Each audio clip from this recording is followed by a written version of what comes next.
கர்த்தருடைய பரிசுத்த நாமத்துக்கு மகிமை உண்டாகட்டும். ஆண்டவராய் இயேசு கிறிஸ்துவின் இனிய நாமத்திலே என் அன்பின் வாழ்த்துதலை நான் உங்களுக்கு தெரிவிக்கிறோம். இந்த அருமையான காலை ஆராதனைக்கு உங்களை அன்போடு கூட நாங்கள் வரவேற்கிறோம். இன்றைக்கு எங்களோடு கூட நீங்கள் இருக்கும்படியாக இந்த நேரத்தை தெரிந்து கொண்டபடினாலே கர்த்தர் விசேஷமாய் உங்களை ஆசீர்வதிப்பார். நம்முடைய இருதயங்களை திறந்து இந்த நாளிலே கர்த்தர் நமக்கு வைத்திருக்கிற சத்தியத்துக்கு நேராய் நாம் கடந்து போவோம். கர்த்தருடைய சமூகத்திலே நீங்கள் செலவழிக்கிற ஒவ்வொரு நிமிஷமும் ஆசீர்வாதமான நேரமாயிருக்கும் என்பதிலே சந்தேகமில்லை. ஆமென். கர்த்தருக்கு ஸ்தோத்திரம்.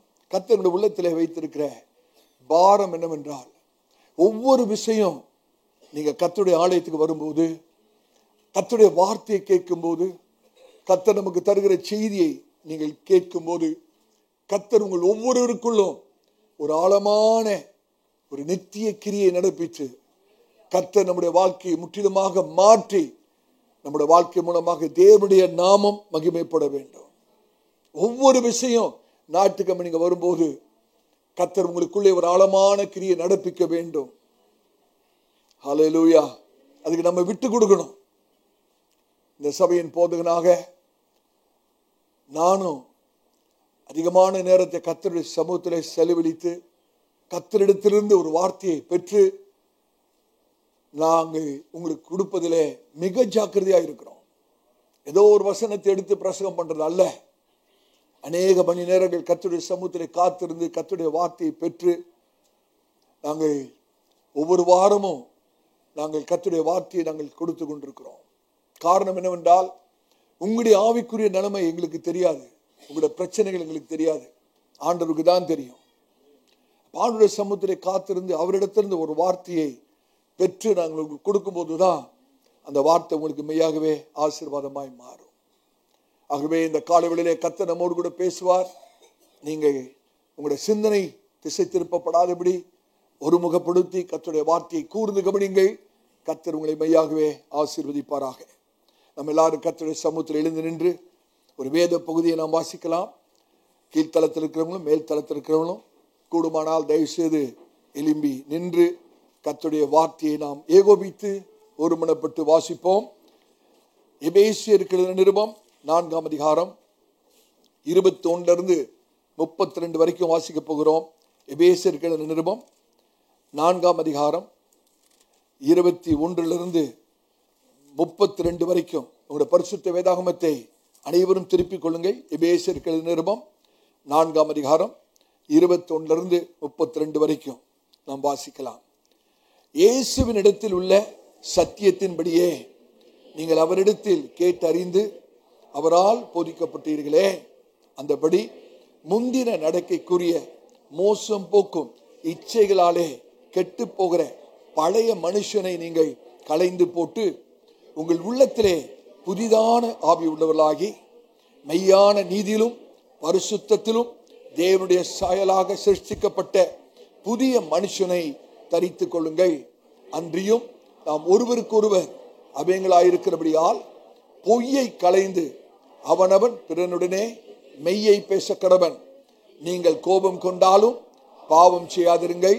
சூரியன் அஸ்தமிப்பதற்கு முன்னாக உங்கள் எரிச்சல் தனிய கடவுது. பிசாசுக்கு இடம் கொடாமலும் இருங்கள்.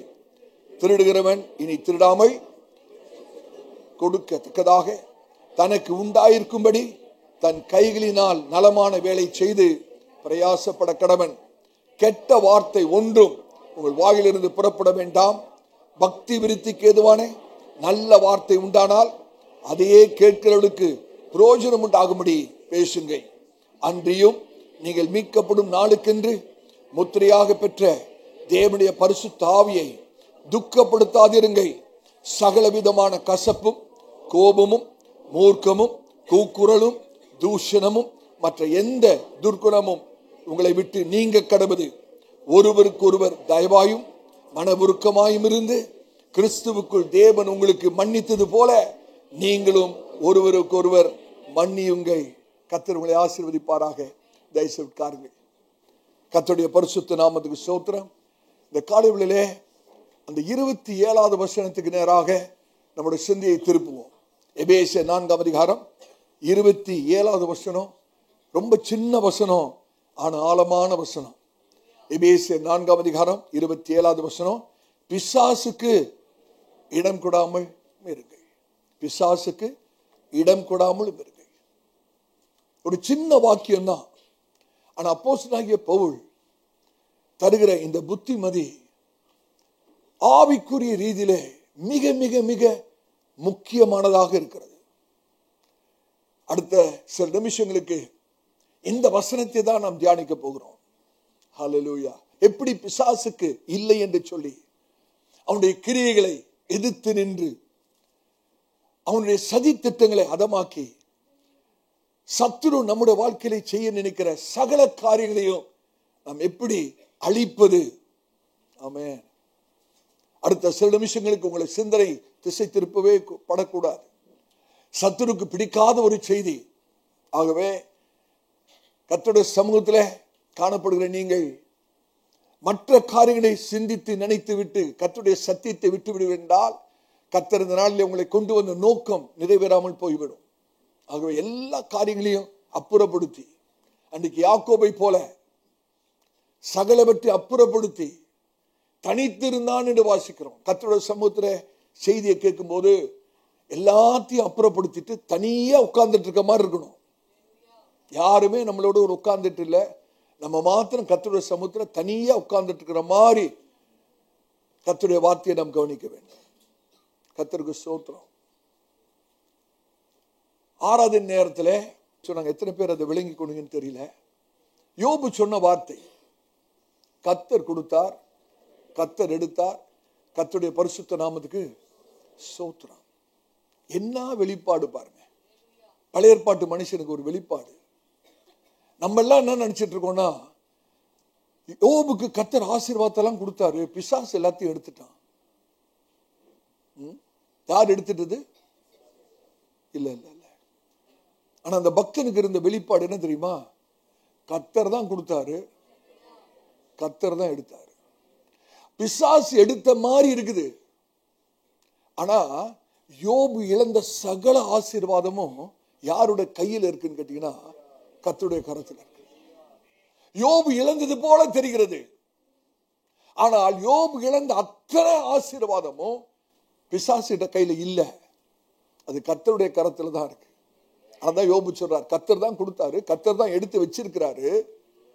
ஏன் எடுத்து வச்சிருக்கிறாருன்னா, இப்ப என்கிட்ட இருக்கிறது கொஞ்சம், அவர் எடுத்ததுனால அதை ஆசீர்வதித்து பல மடங்காய் பெருக்கி எனக்கு திரும்ப தருவார். ஹல்லேலூயா.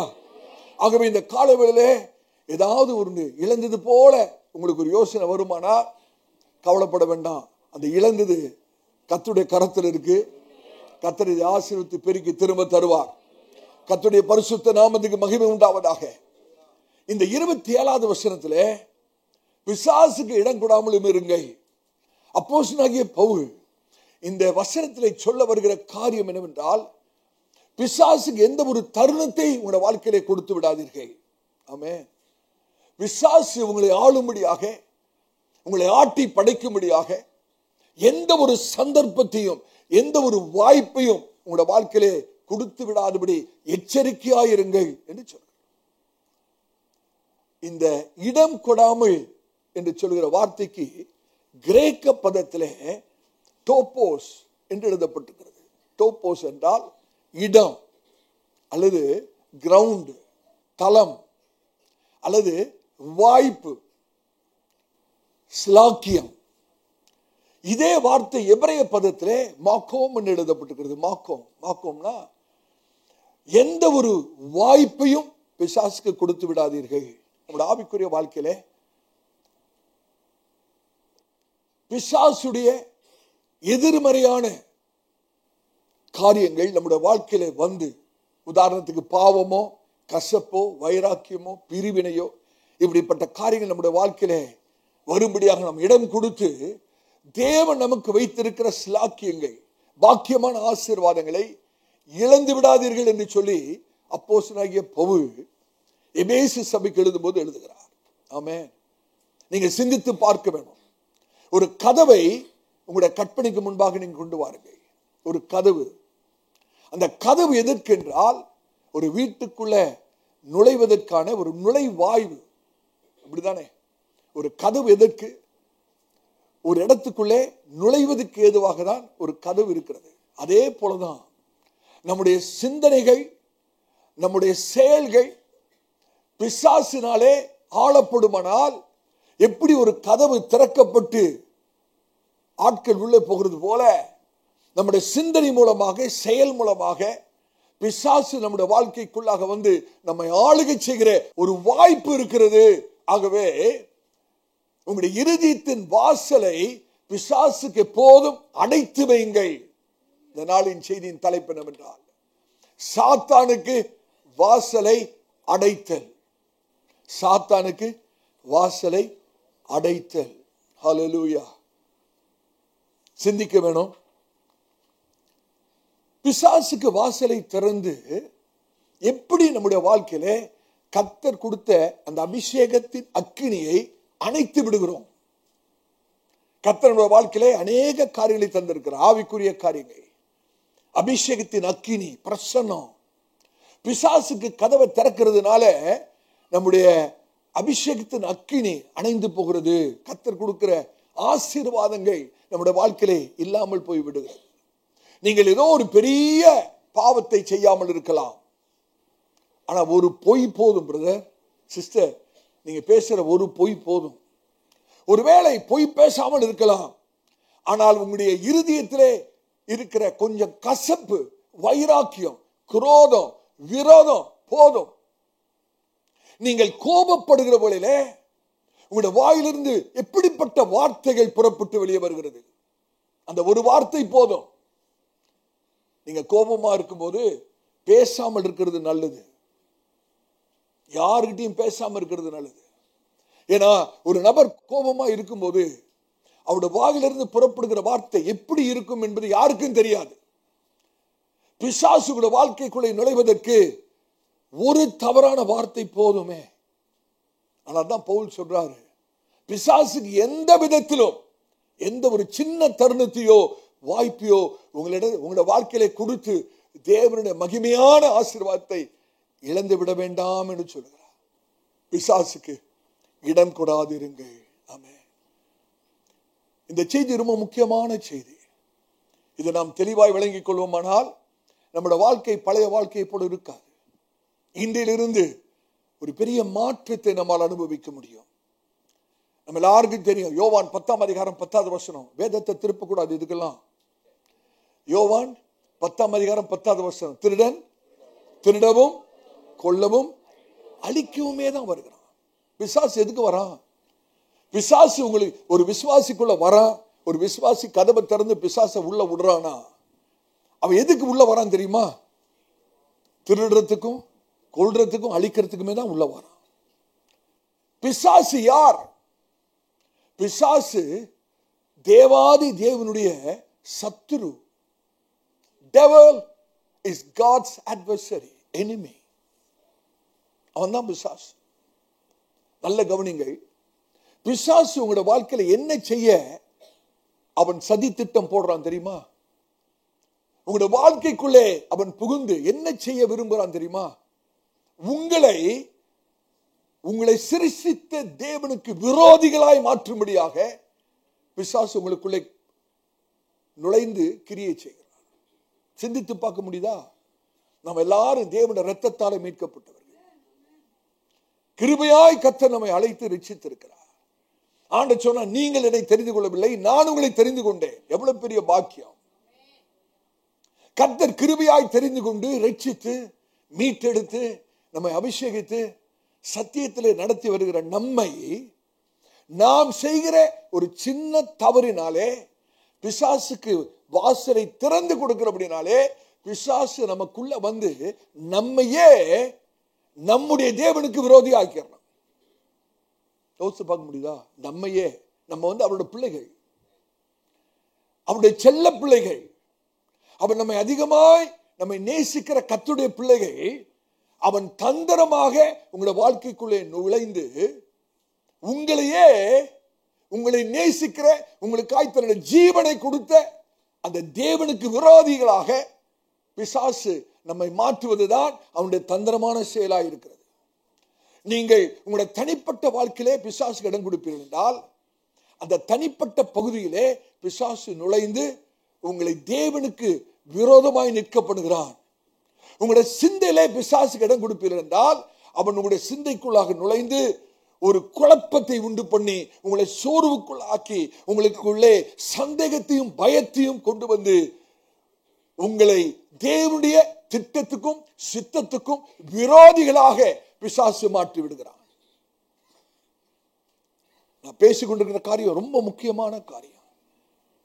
ஒரு பகுதியை பிசாசுக்கு கதவை திறந்து நீங்க கொடுப்பீர்கள் என்றால் அந்த பகுதிக்குள்ளாக அவன் வந்து உங்களையே தேவனுக்கு விரோதிகளாய் எதிரியாய் நிற்கும்படியாய் செய்து விடுகிறான். அதனாலதான் அப்போஸ்தலன் பவுல் சொல்றாரு, பிசாசுக்கு இடம் கொடாது இருங்க.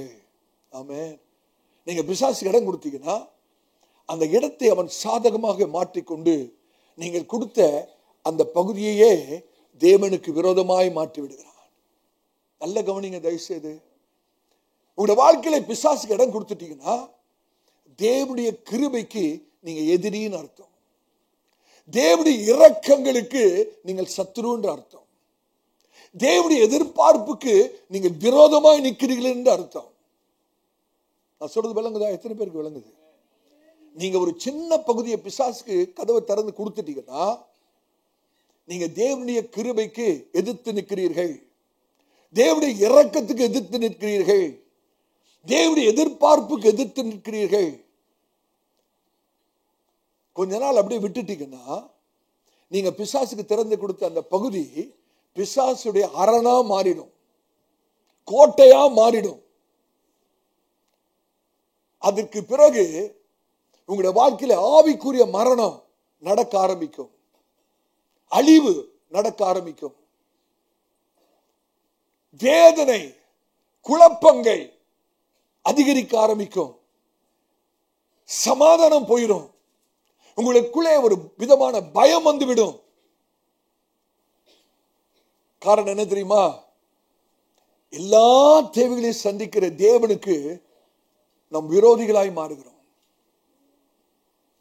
யோசித்து பாருங்க. God is our all sufficiency. அவர் தான் நமக்கு எல்லாமே. அவர் தான் நம்முடைய தேவைகளை சந்திக்கிறவர், அவர் தான் நம்முடைய பரிகாரி, அவர் தான் நம்முடைய சுகம், அவர் தான் நம்முடைய ஆறுதல், அவர் தான் நம்முடைய நித்திய ஜீவன். ஆனால் பிசாசுக்கு கதவு திறந்து அவனை உள்ள விட்டதுனால இத்தனை காரியங்களும் நாம் இழக்கிறது மாத்திரம் அல்ல, தேவனுக்கே சத்துருவாக ஆண்டவரை எதிர்த்து நிற்கிறவர்களாய் மாறிவிடுகிறோம். பிசாசு மாத்திரம் உங்களுக்குள்ளே வந்து ஆவிக்குரிய காரியங்களை களவாடி விடுவானால், சத்துரு உங்களுக்குள்ள வர நீங்க இடம் கொடுத்துருவீங்களானா தேவனுடைய ஆளுகையை நாம் இழந்து விடுகிறோம். We come out of God's jurisdiction. எத்தனை பேருக்கு விளங்குது? நீங்க பிசாசுக்கு கதவு திறந்து பிசாசை உள்ள விட்டுட்டீங்கன்னா நாம் தேவனுடைய ஆளுகை இழந்து விடுகிறோம். தேவன் நம்முடைய வாழ்க்கையில செய்ய நினைக்கிற தேவனுடைய திட்டம் தடைப்படுகிறது. அது மாத்திரமல்ல, தேவனுடைய இரக்கங்களையும் தேவனுடைய கிருபையும் நாம் இழக்கிறவர்களாக மாறிவிடுகிறோம். தேவனுடைய பாசத்துக்கும் அவருடைய அரவணைப்புக்கும் நம்முடைய வாழ்க்கை தூரமாய் போய்விடுகிறது. தூரமாய் போய் பிசாசு உங்களுக்குள்ள வந்துட்டானா அவன் உங்களை ஆட்டி படைக்க ஆரம்பித்து விடுவான். உங்களை வேதனைக்குள்ளாக்க அவன் தீர்மானித்து விடுவான். அதாவது தேவனுடைய வார்த்தையின் ஆளுகையிலிருந்து நம்ம வெளியே வந்துடும். பிசாசுக்கு கொஞ்சம் இடம் கொடுத்துட்டீங்கன்னா தேவனுடைய வார்த்தையின் ஆளுகையிலிருந்து, தேவனுடைய சித்தத்திலிருந்து, தேவனுடைய திட்டத்திலிருந்து நம்முடைய வாழ்க்கை வெளியே வந்துடும். நான் சொல்றதை நீங்க நல்லா சிந்தித்து பார்க்கணும். இந்த ஒரு காரணத்துக்கு தான் அப்போஸ்தலன் பவுல் சொல்றாரு, பிசாசானவனுக்கு வாசலை திறந்துடாதீங்க, பிசாசானவனுக்கு இடம் கொடுத்துடாதீங்க. இந்த ஒரு வசனத்தை நான் ஆழ்ந்து கடந்த வாரங்கள்ல ஆழ்ந்து நான் தியானித்துக் கொண்டிருந்த போது ஒரு காரியத்தை உணர்ந்தேன். பிசாசுக்கு வாசலை திறந்து இடம் கொடுக்கணும்னா அதுக்கு நீங்களும் நானும் தான் பொறுப்பு. நீங்களும் நானும் தான் பொறுப்பு. அதனால்தான் பவுல் சொல்றாரு, நீங்க பிசாசுக்கு இடம் கொடுத்துறாதீங்க, உங்களுடைய இருதயத்தின் வாசலை திறந்துடாதீங்க. இதுக்கு யார் பொறுப்பு? வேற யாரும் பொறுப்பு அல்ல. பிசாசுக்கு தம்முடைய இருதயத்தின் வாசலை திறந்து அவனை விடுறதுக்கு வேற யாருமே பொறுப்பு அல்ல. நீங்களும் நானும் தான் பொறுப்பு. ஒண்ணு நம்ம கதவை அடைச்சு வைக்கலாம், அல்லது பிசாசுக்கு கதவை திறந்து அவனை உள்ள விடலாம். ஒரு காரியத்தை சொல்றேன், நீங்க சிந்தித்து பாருங்க. நீங்கள் கதவை திறந்து பிசாசை உள்ள விடாத பட்சத்திலே பிசாசரமன் உங்களுக்குள்ளே வரவே முடியாது. நீங்க கதவை திறந்து அவனை உள்ள விட்டாதான். நீங்க கதவை திறந்து அவனை உள்ள விடாத பட்சத்துல ஒரு நாளும் பிசாசு உங்களுக்குள்ள வர முடியாது. இன்னும் வேற விதமா சொல்றேன் பாருங்க. பிசாசு வெளியே நின்று கொண்டிருக்கிறான், நீங்கள் வீட்டுக்குள்ள இருக்கிறீர்கள். வெளியே நிற்கிற பிசாசு வெளியிலிருந்து கதவை திறக்க முடியாது. நீங்க உள்ள இருந்து கதவை திறந்தாதான் வெளியில இருக்கிற பிசாசு உள்ள வர முடியும். எத்தனை பேருக்கு விளங்குது? பிசாசு வெளியே தான் இருக்கான், நீங்க உள்ள இருக்கீங்க. வெளியே இருக்கிற பிசாசு வெளியில இருந்து திறக்க முடியாது. உள்ள இருக்கிறவங்க கதவை திறந்தாதான் வெளியில இருக்கிற பிசாசு உள்ளே வர முடியும். ஒரு பரிசுத்தவன் இப்படியா சொன்னார், நீங்க ஒவ்வொரு நாளும் கணவன் மனைவியாக அல்லது குடும்பத்தாராக ஒவ்வொரு நாளும் சண்டை போட்டுக்கிட்டே இருந்தீங்கன்னா நீங்க பிசாசு இடத்துல ஜெபம் பண்றீங்கன்னு சொல்றாரு அவர். யாராவது பிசாசு இடத்துல ஜெபம் பண்ணிட்டு இருக்கிறீங்களா? ஒவ்வொரு நாளும் சண்டை சச்சரவாவே இருந்துச்சுன்னா உங்களோட வாழ்க்கை யார்கிட்ட ஜெபம் பண்றீங்க? பிசாசு கிட்ட தான் ஜெபம் பண்றீங்க. சோதனை என்பது என்ன? What is temptation? நல்லா கவனிங்க. இந்த கதவு இருக்கு இல்லையா, இந்த கதவுல கீ ஹோல்னு ஒண்ணு இருக்கும், பார்த்திருக்கீங்களா? சாவி போடுற துவாரம். சோதனை என்பது பிசாசு அந்த சாவி போடுற துவாரத்திலிருந்து வெளியே பார்க்கறான உங்களை, அதான் சோதனை. ஆனா சோதனைக்கு விட்டு கொடுக்கிறது என்னன்னு கேட்டீங்கன்னா, அந்த வாசலை திறந்து உள்ள வாப்பா காபி சாப்பிட்டு போ. சோதனை என்பது அந்த சாவி போடுற துவாரத்து வழியா பிசாசு உங்களை பார்க்கிறான். ஆனா சோதனைக்கு விட்டு கொடுப்பது என்பது அந்த கதவை திறந்து அவனை உள்ளே வரவழைப்பது. ஆபத்தான காரியம். நீங்க வர வைக்கலன்னா பிசாசு உள்ள வரவே முடியாது. அவன் கதவை தட்டி கொண்டே நிற்பான். எப்படியாவது உங்களை ஏமாத்தி வசீகரப்படுத்தி பல காரியங்களை உங்களுக்கு காண்பித்து எப்படியாவது நீங்க கதவை திறக்க மாட்டீங்களா, கதவை திறக்க வைக்கிறதுக்கு அவன் பல காரியத்தை செய்வான், பல காரியங்களை காண்பிப்பான், வசீகரப்படுத்துவான். ஆனா கதவை உடைச்சிட்டுலாம் வர முடியாது, தட்டிக்கிட்டே நிற்பான். நீங்க கதவை திறந்தாதான், நீங்க கதவை திறந்தாதான். கதவை திறக்கிறதும் அடைக்கிறதும் உங்க கையில தான் இருக்கிறது. ஹல்லேலூயா. நம்ம தான் பொறுப்பு, நம்ம தான் பொறுப்பு. இதனாலதான் பவுல் சொல்றாரு, பிசாசுக்கு இடம் கூடாதிருங்க. இந்த சத்தியத்தை நீங்க தெளிவா விளங்கிக்கணும். கவனிங்க, நீங்கள் ரட்சிக்கப்பட்டு ஆண்டவராகிய இயேசுவை சொந்த ரட்சகராக ஏற்றுக்கொள்ளும் போது கர்த்தர் நல்லா கவனிக்கணும், நல்லா கவனிக்கணும். ஆதாமை படைக்கும் போது, சிருஷ்டிக்கும் போது எப்படி ஒரு பூரணமான மனுஷனாக சிருஷ்டித்தாரோ அதே போல நீங்கள் ரட்சிக்கப்படுகிற அந்த நிமிஷத்துல கர்த்தர் உங்களை பூரணமான ஒரு புருஷனாக பார்க்கிறார். அததான் நீதிகரித்தல்னு சொல்றோம், ஜஸ்டிபிகேஷன். கர்த்தர் உங்களை ரட்சித்து நீதிகரிக்கிறார் என்றால் இதுவரைக்கும் நீங்கள் எந்த பாவமும் செய்யாதவர்களை போல கர்த்தர் உங்களை பார்க்கிறார். கடந்த காலம் மோசமா இருந்திருக்கும், ஆனா ஆண்டவர் உங்களை நீதிகரிக்கிறார் என்றால் ஆண்டவர் உங்களை பார்க்கிற விதம் எப்படின்னா, இதுவரைக்கும் நீங்க பாவமே செய்யாதவர்களை போல. அன்னைக்கு ஆதாம் ஆண்டவர் சிருஷ்டித்த போது ஒரு பூரண மனுஷனா இருந்தது போல நம்முடைய ரட்சிப்பிலையும் கர்த்தர் நம்மை பூரண புருஷர்களாக பூரண ஸ்திரீயாக தான் கர்த்தர் பார்க்கிறார். நம்மளை ரட்சித்த பிறகு தீர்மானத்தை எடுக்கிற அதிகாரத்தை நம்முடைய கரத்தில் கொடுக்கிறார். தெரிந்து கொள்ளுதலின் அதிகாரத்தை கர்த்தர் நமக்கு கொடுக்கிறார். God gives us the power of choice. தெரிந்து கொள்ளுதலின் அதிகாரத்தை கர்த்தர் நமக்கு கொடுக்கிறார். கர்த்தர் தீர்மானத்தின் அதிகாரம், தெரிந்து கொள்கிற அதிகாரத்தை நமக்கு கொடுத்துட்டு, நீங்கள் எந்த காரியத்தை அனுமதிக்கிறீர்கள், எந்த காரியத்தை வேண்டாம் என்று தடுத்து நிறுத்துகிறீர்கள் என்ற அதிகாரத்தையும் கர்த்தர் நமக்கு கொடுக்கிறார். What you allow and what you allow not, that authority is in your hands. எத்தனை பேருக்கு விளங்குது? தெரிந்து கொள்ளும் அதிகாரம், தீர்மானத்தின் அதிகாரம், எதை அனுமதிக்கிறோம், எதை அனுமதிக்க மறுக்கிறோம் என்ற ஒரு அதிகாரத்தையும் கர்த்தர் நம்முடைய கரத்திலே கொடுக்கிறார். God respects our freedom of choice. நம்முடைய தெரிந்து கொள்ளுதலை கர்த்தர் மதிக்கிறவர். ஆமென். ஒரு உதவியற்ற பாவமான நிலைமையிலே நம் ஆண்டவராய் இயேசுவிடத்தில் வந்து, ஆண்டவரே என்னை ரட்சியும் என்று சொல்லும்போது, அவர் கிருபையினாலே நம்மை ஏற்றுக்கொண்டு, கிறிஸ்தவத்தில் தவறான ஒரு பதத்தை நம்ம பயன்படுத்துறோம். நம்ம எல்லாரும் ஆண்டவரை ஏற்றுக்கணும். நம்ம சொல்றோம் பார்த்தீங்களா, போயிட்டு ஆண்டவர் இயேசு ஏத்துங்க, ஆண்டவர் இயேசு. தப்பான காரியம். யாரை ஏத்துக்கிறது? நம்ம ஏத்துக்க முடியுமா அவரை? அவர் நம்மளை ஏத்துக்கிட்டாதான். ஆமென். ஆண்டவரை நம்ம ஏத்துக்கிறது இல்லை. அவரு கிருபையா என்ன ஏத்துக்கணும், அவர் கிருபையா உங்களை ஏத்துக்கணும். ஹல்லேலூயா.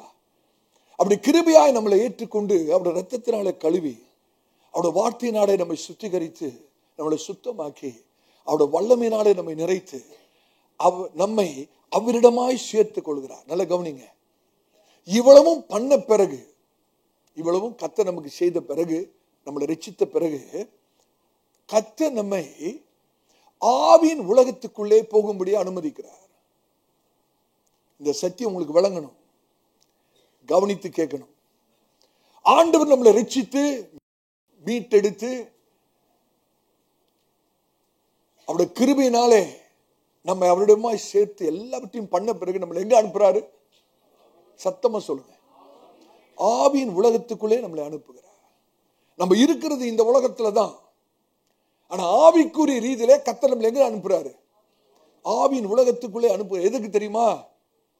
நாம் யாருடைய ஆளுகையின் கீழ் இருக்க தீர்மானிக்கிறோம், தெரிந்து கொள்கிறோம் என்பதை பார்ப்பதற்காக நம்மை ஆவியின் உலகத்துக்குள்ளே கர்த்தர் நம்மை அனுப்புகிறார். இதுதான் ஆண்டவராய் இயேசுவுக்கு நடந்தது. அவர் அந்த யோர்தான் நதிக்கரையிலே ஞானஸ்தானம் எடுத்துட்டு வரும்போது வேதம் என்ன சொல்வது தெரியுமா? பரிசுத்த ஆவியானவர் ஆண்டவராய் இயேசுவை பிசாசினாலே சோதிக்கப்படும்படி ஆவியானவர் வனாந்தரத்துக்குள்ளாய் நடத்தினார். இதுதான் நம்முடைய ஒவ்வொரு வாழ்க்கையில் ரட்சிப்புக்கு பிறகு கர்த்தர் எல்லாவற்றையும் நமக்கு செய்து முடித்த பிறகு ஆண்டவர் நம்மளை எங்க அனுப்புறாரு? ஆவியின் உலகத்துக்குள்ளே அனுப்புகிறார். ஆவியின் உலகத்துக்கு எதற்கு? நாம் யாருடைய கர்த்தத்துக்கு கீழே நாம் அடங்கி இருக்க தெரிந்து கொள்கிறோம் என்பதை பார்க்கும்படியாக நம்மை ஆவியின் உலகத்துக்கு கர்த்தர் அனுப்புகிறார். இதுதான் ஆண்டவராய் இயேசுவுக்கு நடந்தது. இதுதான் இன்றைக்கு நமக்கும் நடக்கிற ஒரு காரியம். Whose lordship we will come under? யாருடைய கர்த்தத்துக்கு கீழே நாம் இருக்க விரும்புகிறோம் என்பதை கர்த்தர் பார்க்க விரும்புகிறார். இப்ப பிசாசு ஆண்டவர்ட்ட வந்து சொல்றான், நல்ல கவனிக்கணும். நம்மளை ரட்சித்த பிறகு, நம்மை ஆவியின் உலகத்துக்குள்ளே நம்மளை அனுப்பின பிறகு, பிசாசு வந்து இப்ப ஆண்டவர்ட்ட சொல்றான், ஆண்டவரே நீர் இவர்களுக்காய் செய்த எல்லாமே அவர்களுடைய தெரிந்து கொள்ளுதல்படி நீங்க ஒன்றும் செய்யல. All what you have done for them, Lord, was not in the consent of their choice. அவர்களுடைய தெரிந்து கொள்ளுதல்படி நீங்க ஒன்றும் அவங்களுக்கு செய்யல. உங்களுடைய கிருபை நிமித்தம், உங்களுடைய இரக்கத்து நிமித்தம் தான் நீங்க இவ்வளத்தையும் அவங்களுக்காக செய்தீங்க. இப்ப அவங்கள சோதிக்கணும், இப்பொழுது அவங்கள பரீட்சை பார்க்கணும். நீ உரிமை பாராட்டுகிற இந்த ஜனமாகிய உம்முடைய ஜனம் இவ்வளவு செய்தீங்களே இவர்களுக்காக, இவர்கள் நீர் அவர்களுக்காக செய்த காரியங்களை உணர்ந்து உம்மை மெச்சிக் கொள்கிறார்களா என்பதற்கு ஒரு பரீட்சையை வைக்க வேண்டும். எத்தனை பேருக்கு விளங்குது? பிசாசு சொல்ற ஆண்டவர்ட்ட, ஆண்டவர் இவ்வளவு செய்தீங்களே, இவங்களுக்காக உயிரையே கொடுத்தீங்களே, ரத்தத்தை சிந்தினீங்களே, மீட் எடுத்தீங்களே, உங்களுடைய ஜனமா மாத்தினீங்களே ஆண்டவரே, இவ்வளவும் அவர்களுடைய தெரிந்து கொள்ளும்படி நீங்க செய்யல, உங்களுடைய கிருபையின்படி செய்தீங்க, உங்களுடைய இரக்கத்தின்படி செய்தீங்க. இப்ப இந்த ஜனங்கள் பரீட்சிக்கப்பட வேண்டும். இவ்வளவு நீங்க செய்ததை இந்த ஜனங்கள் உணர்ந்து உம்மை மெச்சிக்கொண்டு உம்முடைய ஆளுகை கீழே இருக்க தெரிந்து கொள்கிறார்களா இல்லையா என்பதை பரீட்சிக்க வேண்டும் என்று பிசாசு சொல்றார். ஆண்டவர் என்ன திரும்ப சொல்றாரு, நீ செய்து பார். இவ்வளவு பண்ண என்னுடைய ஜனங்க என்னை விட்டுட்டு ஒரு நாளும் போக மாட்டாங்க. இந்த ஜனங்களுக்காக நான் எவ்வளவு செய்தேன், இவர்கள் ஒரு நாளும் என்னை விட்டு போக மாட்டாங்கன்னு சொல்லி ஆண்டவர் அந்த சவாலை பிசாசிடத்தில் ஏற்றுக்கொள்கிறார். சபையாரே, இதுதான் பழைய ஏற்பாட்டில் யோபுட வாழ்க்கையில் நடந்த சம்பவம். பிசாசு ஆண்டது சொல்றான், ஆண்டவரே நீ யோபு உத்தமமும் சன்மார்க்கமா இருக்கிறது காரணம் என்ன தெரியுமா, நீங்க அவனை சுற்றி வேலி அடைச்சிருக்கிறீங்க, அவனை பாதுகாத்து இருக்கிறீங்க, அவனை ஆசீர்வச்சிருக்கிறீங்க. ஆண்டவரே நீங்க எல்லாத்தையும் எடுத்து பாருங்க, அந்த மனுஷன் உங்களை சபிச்சுட்டு ஓடிடுவான். ஆனா ஆண்டவர் அந்த சவால் எடுக்கிறாரு. சவால் எடுத்து வாசித்து பாருங்களேன் அந்த பகுதியை. யோபின் புஸ்தகம் 1ஆம் அதிகாரம் 9-11 வரைக்கும் வாசிங்க. நல்ல நிதானமா நீங்க வசனத்தை கேட்டு விளங்கிக் கொள்ளணும். யோபின் புஸ்தகம் 1ஆம் அதிகாரம் 9-11 வரைக்கும் வாசிங்க. அதற்கு சாத்தான் கர்த்தருக்கு பிரதியுத்தரமாக, யோபு விருதாவாகவா தேவனுக்கு பயந்து நடக்கிறான், நீர் அவனையும் அவன் வீட்டையும் அவனுக்கு உண்டான எல்லாவற்றையும் சுற்றி வேலி அடைக்கவில்லையோ, அவன் கைகளின் கிரியை ஆசீர்வதித்தீர், அவனுடைய சம்பத்து தேசத்தில் பெருகிற்று, ஆனாலும் உம்முடைய கையை நீட்டி அவனுக்கு உண்டானவையெல்லாம் தொடுவீரானால் அப்பொழுது அவன் உமது முகத்துக்கு எதிரே உம்மை தூஷிக்கானோ பாரும் என்றான். சபையாரே, யோபின் சரித்திரத்தை நம்ம லேசா வாசித்துறோம். ஆனா இன்னைக்கு வரைக்கும் நடக்கிற விஷயம் இதுதான். ஆவிக்குரிய உலகத்துல உங்கள் ஒவ்வொருவரை குறித்து சத்துருவாகிய பிசாசு தேவனிடத்துல சவால் விட்டுக்கிட்டே இருக்கான். ஆண்டவரே இந்த நம்பருக்கு நீங்க இவ்வளவு பண்ணீங்கல்ல, இந்த சகோதரிக்கு நீங்க இவ்வளவு பண்ணீங்கல்ல, அவங்கள பரிசித்து பாருங்க, அவங்கள டெஸ்ட் பண்ணி பாருங்க. ஆண்டவரே அவங்க இன்னும் உங்களிடத்துல அன்பா இருக்காங்களா இல்லையான்னு பாருங்க. கண்டிப்பா உங்களை தூஷித்துட்டு போயிடுவாங்க, கண்டிப்பா உங்களை மறுஜலிச்சுட்டு போயிடுவாங்க. ஒரு கஷ்டம் வந்துச்சுன்னா உங்களை விட்டு தூரம் போயிடுவாங்க. நீங்க டெஸ்ட் பண்ணி பாருங்க. ஆனா ஆண்டுடைய நேசம் பெரிதா இருக்கிறபடினாலே அந்த சவாலை அவர் ஏற்றுக்கொண்டு, ஆண்டவர் அந்த சவாலை ஏற்றுக்கொள்கிறதுக்கு காரணம் என்ன தெரியுமா, அவர் உங்கள் மேல என் மேல வைத்திருக்கிற நம்பிக்கை. ஆனா எத்தனை விஷயம் அவருடைய நம்பிக்கையை உடைத்து சுக்குநூறா போட்டுருவாங்க நம்ம. அப்ப ஆண்டோட உள்ள எவ்வளவு வேதனை போட யோசிச்சு பாத்தீங்களா. நம்மளை நம்பி ஆண்டவர் அந்த சவாலை எடுக்கிறாரு. ஆனா அநேக சமயத்துல பிசாசுக்கு வாசலை திறந்து அவனை உள்ள விட்டுட்டு நாமே நம்மை நேசித்து ஜீவனை கொடுத்த நம்முடைய தேவனுக்கு எதிராளியாக சத்துருவாக நாம் மாறிவிடுகிறோம். இந்த ஒரு சத்தியத்தை உங்க மனசுல நல்ல ஒவ்வொரு விஷயம் சோதனை வரும்போது இந்த ஒரு காரியத்தை உங்க சிந்தையிலே நீங்கள் பதித்துக் கொள்ள வேண்டும். இன்றைக்கும் ஆவிக்குரிய உலகத்திலே நடக்கிற காரியம் இதுதான். This is what happening in the spirit realm even today. அதனாலதான் அப்போஸ்தலனாகிய பவுல் அதை உணர்ந்து, பிசாசு ஒவ்வொரு நாளும் கர்த்தருடைய பிள்ளைகளை குறித்து அவன் சவால் விட்டுக்கொண்டே இருக்கிறானே, அது நிமித்தம் அப்போஸ்தலனாகிய பவுல் எபேசு சபைக்கு முன்கூட்டியே சொல்றாரு, பிசாசுக்கு இடம் கூடாது. எத்தனை பேருக்கு சத்தியம் விளங்குது? பிசாசுக்கு இடம் கொடுத்துறாதப்பா. அவன் உன்னை குறித்து ஆண்டவர்ட்ட சவால் விட்டுக்கிட்டே இருக்கிறான். நீ மாத்திரம் இடம் கொடுத்துட்டீன்னா உன்னையே துரோகி ஆக்கிடுவான், உன்னையே தேவனுக்கு சத்துருவாக்கிடுவான், தேவனுடைய தயவை இழந்து விடுவாய். ஆகவே எச்சரிக்கையாயிரே, பிசாசுக்கு இடம் கொடுத்து விடாதேன்னு சொல்ல. சிந்தித்து பார்க்கணும். இன்னைக்கு அநேகர் இந்த ஒரு வசனத்திலே பிரசங்கம் பண்ணுகிறார்கள்.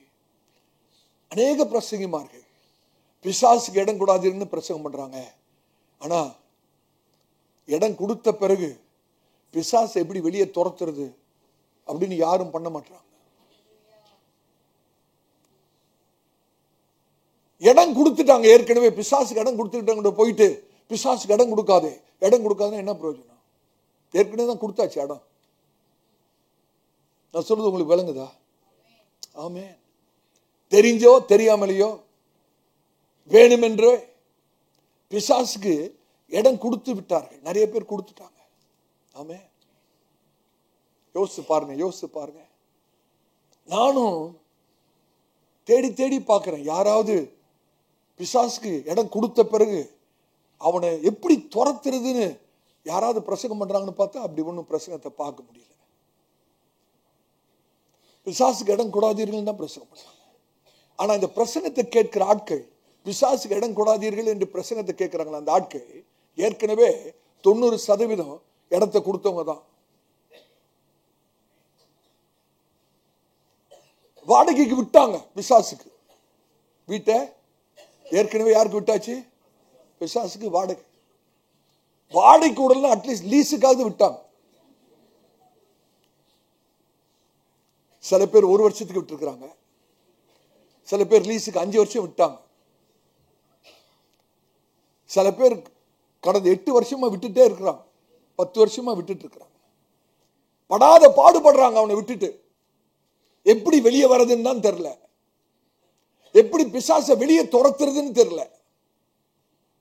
சட்ட ரீதியாக பிசாசை வெளியேற்றுவது எப்படி, உள்ள விட்டவனை துரத்துவது எப்படின்னு சட்ட ரீதியாக தெரியல. அதனாலதான் அவங்களோட வாழ்க்கையில இன்னும் பாவம் செய்து கொண்டே இருக்கிறாங்க, இன்னும் ரகசிய பாவத்திலே இருக்கிறாங்க, இன்னும் துணிகரமான பாவத்தை செய்து கொண்டே இருக்கிறார்கள். பிசாசோட வஞ்சத்தில் வைத்திருக்கிறார், பிசாசோட கூட விளையாண்டு கொண்டிருக்கிறார்கள். காரணம், ஏற்கனவே பிசாசுக்கு வாசலை திறந்து வீட்டை விட்டாச்சு. இப்ப சட்ட ரீதியாக அவனை எப்படி வெளியே துரத்துவது? நீ யோசிச்சு பாருங்க. ஒரு வீட்டு சொந்தக்காரர் இருக்கிறாரு, ஏதோ தெரியாம ஒரு ஆளுக்கு வீடை வாடகைக்கு விட்டாரு, வாடகையே கொடுக்கறது இல்லை, வீடை நாசம் பண்ணிட்டு இருக்கிறோம். இப்ப அந்த ஆளை வெளியே அனுப்பணும்னு இவர் பிரயாசப்படுறாரு, ஒண்ணும் முடியல, என்னென்னமோ பண்ணி பார்க்கிறார் அந்த ஆளை காலி பண்றது. வீடும் பாழாவது, வாடகையும் வரமாட்டேன், வீடு நாசமா போயிட்டு இருக்கு. எப்படியாவது இந்த ஆளை வீட்டை விட்டு வெளியே அனுப்பணும்னு பிரயாசப்படுறாரு. ஆனா அந்த ஆளு வீட்டை விட்டு வெளியே போற மாதிரியே தெரியல. ஒரே ஒரு வழிதாங்க, கோர்ட்டு மூலியமா தான் போகணும்.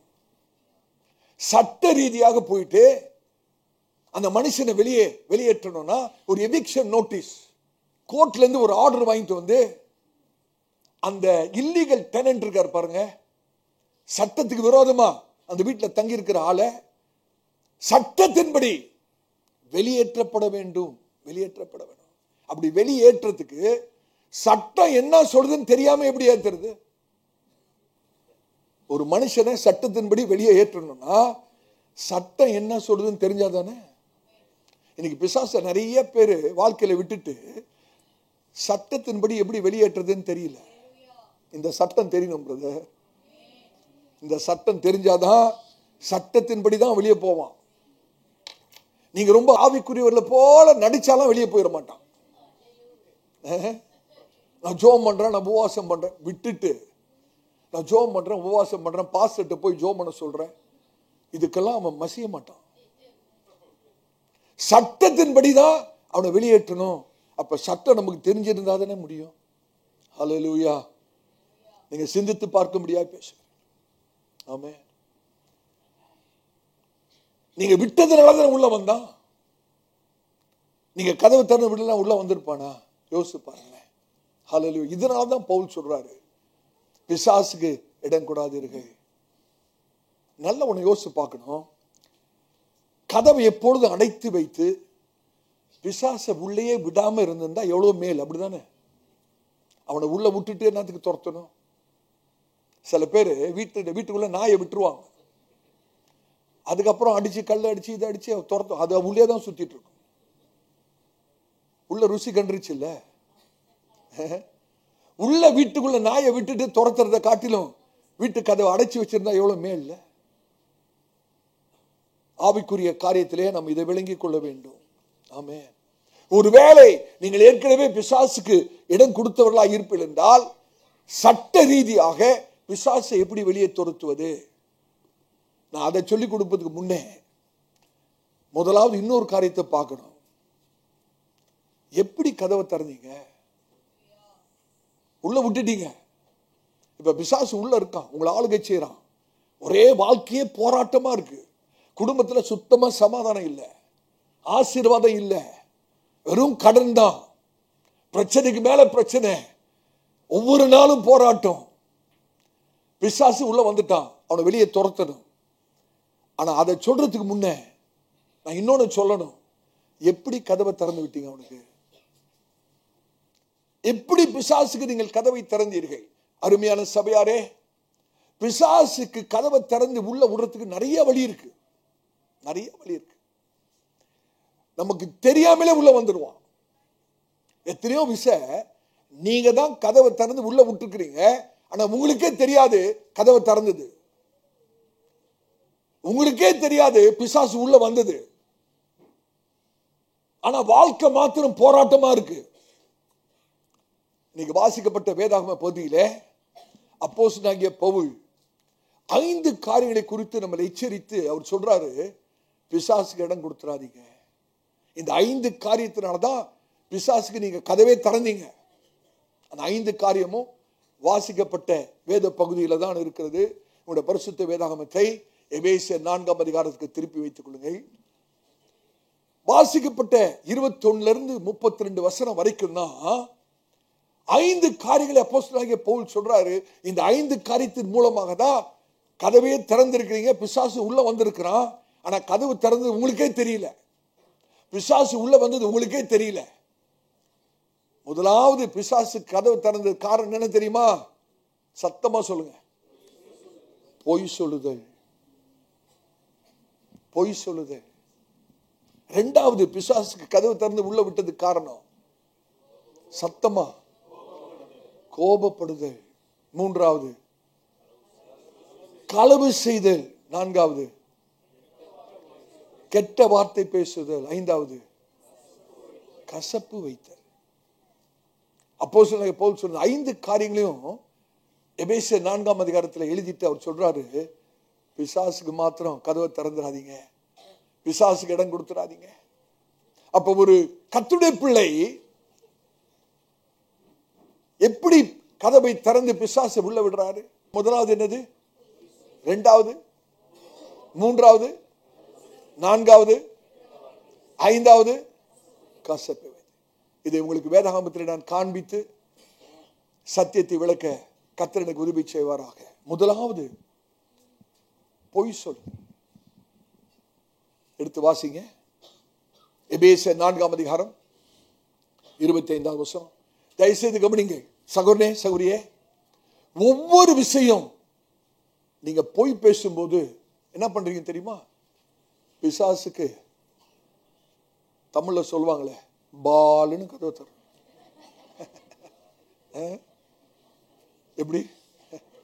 ஒவ்வொரு விஷயம் நீங்க பொய் பேசும்போது ஒரு பொய் போதும், பிசாசுக்கு அப்படியே கதவை தரும். விசாரம் கொஞ்சம் திறந்தாலும் பத்தாது, ஃபுல்லா திறக்கணும்ல. பொய்க்கு மேல பொய் பேசுனா கதவு ஃபுல்லா திறக்குதுன்னு அர்த்தம். வாசிங்க எபேசியர் 4ஆம் அதிகாரம் 25ஆவது வசனம். அன்றியும் நாம் ஒருவருக்கொருவர் அவயவங்களாய் இருக்கிறபடியால் பொய்யை களைந்து அவனவன் பிறனுடனே மெய்யை பேச கடவன். சத்தியத்தையே பேச கடவன், மெய்யை பேச. பொய்யை களைந்து. அருமையான தேவ பிள்ளையே, மிகுந்த பாரத்தோடு கர்த்தருடைய வார்த்தையை நான் உங்களுக்கு பிரசங்கித்துக் கொண்டிருக்கிறேன். நீங்க எத்தனை கர்த்தருடைய பிள்ளைகள் ரட்சிக்கப்பட்டு ஞானஸ்நானம் எடுத்து அபிஷேகம் பெற்ற கர்த்தருடைய பிள்ளைகள் பேசுகிற பொய் நிமித்தம் அவர்களுக்கு தெரியாமலேயே பிசாசுக்கு கதவு திறந்து உள்ள விட்டுருக்கிறாங்க. அவன் உள்ள வந்து வாழ்க்கையே சீரழித்துக் கொண்டிருக்கிறான். அவங்களுக்கு காரணமே தெரியல. ஏன் இவ்வளவு பிரச்சனை வீட்டுல? ஏன் வாழ்க்கை இவ்வளவு போராட்டம்? ஏன் ஆசீர்வாதமே இல்லை?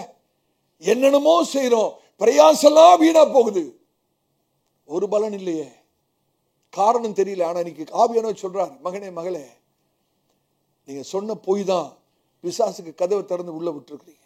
பொய்யை களைந்து. ஞானியாகிய சாலமோன் என்ன சொல்றார் தெரியுமா? எடுத்து வாசிங்க. நீதிமொழிகள் 19ஆம் அதிகாரம் 9வது வசனம். நீதிமொழிகள் 19ஆம் அதிகாரம் 9வது வசனத்தை வாசிங்க. பொய் சாட்சிக்காரன் ஆக்கினைக்கு தப்பான், பொய்களை பேசுகிறவன் நாசமடைவான். எவ்வளவு பயங்கரமான வசனம். பொய்யை பேசுகிறவன், எனக்கு சொல்றதுக்கே பயமா இருக்கு. பொய்யை பேசுகிறவன் பிசாசினாலே அழிக்கப்படுவான். அவன் உள்ள வந்து அழிச்சிருவான், வாழ்க்கையே நாசமாய், அந்த வாழ்க்கை நாசமா போயிடும். எனக்கு அருமையான சபையாரே, சிந்திக்கணும். ஏதோ வார்த்தையை கேட்கிறது அல்ல, இந்த வார்த்தை கூட ஆவிக்குள்ள போகணும். ஆவியானவருக்கு விட்டு கொடுக்கணும். வாழ்க்கை மாறணும், பிசாசு வெளியே போகணும், உங்களோட வாழ்க்கை ஆசீர்வாதமாய் மாற வேண்டும். ஆமென். இன்னைக்கு அநேக கர்த்தருடைய பிள்ளைகளோட பிரச்சனை என்ன தெரியுமா? ஒரு காரியத்தை மிகைப்படுத்தி சொல்லுவதில் they are addicted, அடிமைகள். ஒரு உண்மையை பொய் சொல்லாம சொல்ல முடியாது. சிந்தித்து பாருங்க. ஒரு உண்மையை ஒருத்தருக்கு பொய் சொல்லாம உண்மையை, ஏன் தெரியுமா? எல்லாத்தையும் மிகப்படுத்தி அதுக்கு அடிமையா இருக்கிறனால, மிகைப்படுத்துதலுக்கு அடிமையா இருக்கிறபடினாலே ஒரு உண்மையை பொய் சொல்லாமல் சொல்ல முடியல. ஒரு உண்மையை உண்மையா சொல்ல முடியல. People so addicted to exaggeration that they cannot tell the truth without lying. மிகைப்படுத்துகிறது. எத்தனை பேருக்கு மிகைப்படுத்துகிறதே பொய் சொல்றது தான்? மிகைப்படுத்துகிறதே பொய் சொல்றது தான். சிந்தித்து பாருங்க. எத்தனை விஷயத்திலே மிகைப்படுத்துகிறோம். ஒண்ணுமே இருக்காது, அது பெருசா சொல்றது. ஒண்ணுமே இருக்காது விஷயம். வேதாகமத்திலே ஆவியானவர் இந்த காரியத்துல ரொம்ப கவனமா இருக்கிறவர். ஆண்டவராகிய இயேசு வனாந்தரத்திலே 5000 புருஷர்களுக்கு மேலே போஷித்த போது ஆவியானவர் ஒரு வார்த்தை அங்க சேர்த்திருப்பார். ஏறக்குறைய about 5,000 இருக்காது, 5000 இருக்காது, ஏறக்குறைய. ஏன்னா அந்த இடத்துல பொய் வந்துடக்கூடாது. பாருங்க எவ்வளவு கவனமா ஆவியானவர் எழுதுகிறார். நம்மளோட வாழ்க்கையில இப்ப எவ்வளவு நம்ம கவனமா இருக்கணும்.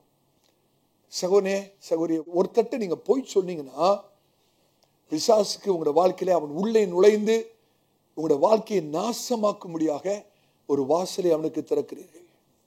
சிந்தித்து பாருங்க. ஏதேன் தோட்டத்திலே பிசாசு சத்துரு சொன்ன ஒரு பொய்யின் நிமித்தம் முதல் மனுஷன் முதல் பாவத்தை செய்து தேவனுடைய மகிமை அற்று போனான். பிசாசு சொன்ன ஒரு பொய் தான். ஆண்டவர் சொன்னாரு, இந்த கனியை புசிக்கிற நாளிலே சாகவே சாவாய். அதான் சத்தியம். ஆண்டவர் சொன்னது சரீர பிரகாரம் மரணம் அல்ல, ஆவிக்குரிய மரணம். ஆனா பிசாசு அதே மாத்தி ஒரு பொய் சொல்றான். நீ சாகலாம் மாட்ட, இந்த கனியை புசிக்கிற நாளில் உனக்கு கண்கள் திறக்கப்படும், நீ தேவர்களை போலாவாய். ஒரு பொய். அந்த பொய் பிசாசு ஏதேன் தோட்டத்தில் சொன்ன ஒரு பொய் முதல் மனுஷனை முதல் பாவம் செய்ய வைத்து தேவனுடைய மகிமை அற்று போக செய்யுது. என்ன யோசிச்சு பாருங்க. ஆதி சபையில ஒரு தம்பதி சொன்ன பொய்யின் நிமித்தம் பயங்கரமான துக்கம் நிறைந்த ஒரு முடிவு, டிராஜிக் டெத், ஒரு துக்ககரமான மரணம். ஒரே நாளிலே கணவனும் மனைவியும் விழுந்து சாகிறார்கள். காரணம் என்ன தெரியுமா? பொய். அருமையான சபையாரை நல்ல கவனிக்கணும். குறிப்பா தேவ சமூகத்தில் பேசுகிற பொய் ரொம்ப ஆபத்து. நீங்க தேவனுடைய சமூகத்துக்கு வெளியே போய் சொல்லுங்க, அதுவே ஆபத்து தான். அதோட விளைவு இருக்கு. ஆனா இன்னும் பயங்கரமான விஷயம் என்ன தெரியுமா? கர்த்தருடைய நாமத்துல சொல்ற பொய், தேவனுடைய சமூகத்துல சொல்ற பொய். அதற்கு ரொம்ப ஆழமான விளைவு இருக்கிறது. உதாரணத்துக்கு சொல்றேன், நான் கர்த்தருடைய ஊழியக்காரனா இங்க வந்து நின்றுட்டு சேனைகளின் கர்த்தர் சொல்றார், ஆண்டவர் சொல்லாமே நான் சொல்லிட்டேன்னு வச்சுங்க, எனக்கு பெரிய ஆபத்து. ஏன்னா கர்த்தருடைய சமூகத்தில் நின்று நான் போய் சொல்ல முடியும். அப்படி துணிந்து சொல்லிட்டேன்னா நான் பெரிய ஆபத்தில் இருக்கிறேன் என்று அர்த்தம். கர்த்தருடைய நாமத்தை கொண்டு யாரும் போய் பேசக்கூடாது. கர்த்தருடைய ஆலயத்தில் ஒருவரும் போய் பேசக்கூடாது. பரிசுத்தாவின் இடத்துல போய் பேசக்கூடாது. வேதாகமத்தில் நடந்த காரியம் என்ன தெரியுமா? இன்னைக்கு வாசிக்க நமக்கு நேரம் இல்லை. வீட்டில் போய் அந்த அதிகாரத்தை வாசித்து பாருங்க, நோட் மாத்திரம் பண்ணீங்க. அப்போஸ்தலர் நடபடிகள் 5ஆம் அதிகாரத்தை வீட்டில் போய் வாசித்து பாருங்க. அப்போஸ்தலர் நடபடிகள் 5ஆம் அதிகாரம் 3-10 வசனங்களை வீட்டில் போய் வாசித்து பாருங்க. அனனியாவும் சப்பீராலும் பேதுருவிடத்தில் வருகிறார்கள். ஆனா பேதுரு பரிசுத்த ஆவியானவரால் நிரப்பப்பட்டு அனனியா பார்த்து கேட்கிறார், அப்பா நீ இந்த பணத்தை கொண்டு வந்திருக்கிறியே, இந்த பணத்துக்கு தான் உட சொத்தை நீ வித்தாயா? ஆண்டுக்கு கொடுப்பேன்னு பொருத்தனை பண்ணிட்டு வந்திருக்கிறியப்பா, இவ்வளவுதான் உட சொத்தை வித்தாயா? அனனியா யோசிக்கிறார். நல்லா கவனிக்கிறீங்களா? அனனியா யோசிக்கிறாரு. பேதுரு தானே கேட்கிறார், ஒரு சாதாரண ஒரு மனுஷன், ஏதோ கேட்கிறாரு, ஏதோ விஷயத்தை தெரிஞ்சு கொள்ளணும்னு கேட்கிறாரு. இவர்கிட்ட நம்ம என்ன சொன்னா என்ன? ஒரு அலட்சியமான மனப்போக்கு. அல்லேலூயா. சாதாரண மனுஷன் தானே பேதுரு. அவர்கிட்ட போய் சொன்னா என்ன ஆயிட போகுது? ஆனா நான் நினைக்கிறேன் அண்ணனைய உள்ளே கேட்டிருப்பாரு ஒரு கேள்வி, கேட்காமலேயே, அப்பா பேதுரு உனக்கு என்னப்பா பிரச்சனை? நான் எவ்வளவுக்கு வேணா வித்துட்டு போறேன், கொடுக்கறத வாங்கிட்டு பேசாம இருக்கலாம்ல, உனக்கு என்ன பிரச்சனை அப்படின்னு கேட்கல. கண்டிப்பா உள்ள கேட்டிருப்பாரு. நல்ல கவனிங்க, சில சமயத்துல விசுவாசிகள் ஊழியக்கார ரொம்ப லேசா நினைச்சிருவாங்க. நம்ம பாஸ்டர் தானே, எவ்வளவு வேணா போய் சொல்லிக்கலாம். யாரு? நம்ம பாஸ்டர். எல்லாம் பாஸ்டர் கோச்சிக்க மாட்டார். நல்ல கவனிங்க, அனனியாக்கு ஒரு காரியம் தெரியாது, ஒரு விஷயம் புரியல. அனனியாக்கு ஒரு விஷயம் தெரியல. ஏன்னா அந்த நேரத்துல அனனியா போய் சொல்ற அந்த நிமிஷத்துல பேதுரு பரிசுத்த ஆவியானவரால் நிறைந்து இருந்தார். எப்ப ஒரு கர்த்தருடைய மனுஷன் பரிசுத்த ஆவியானவரால் நிறைந்து இருப்பான்னு யாருக்கும் தெரியாதுங்க. அந்த நேரம் ரொம்ப பயங்கரமான நேரம் அது.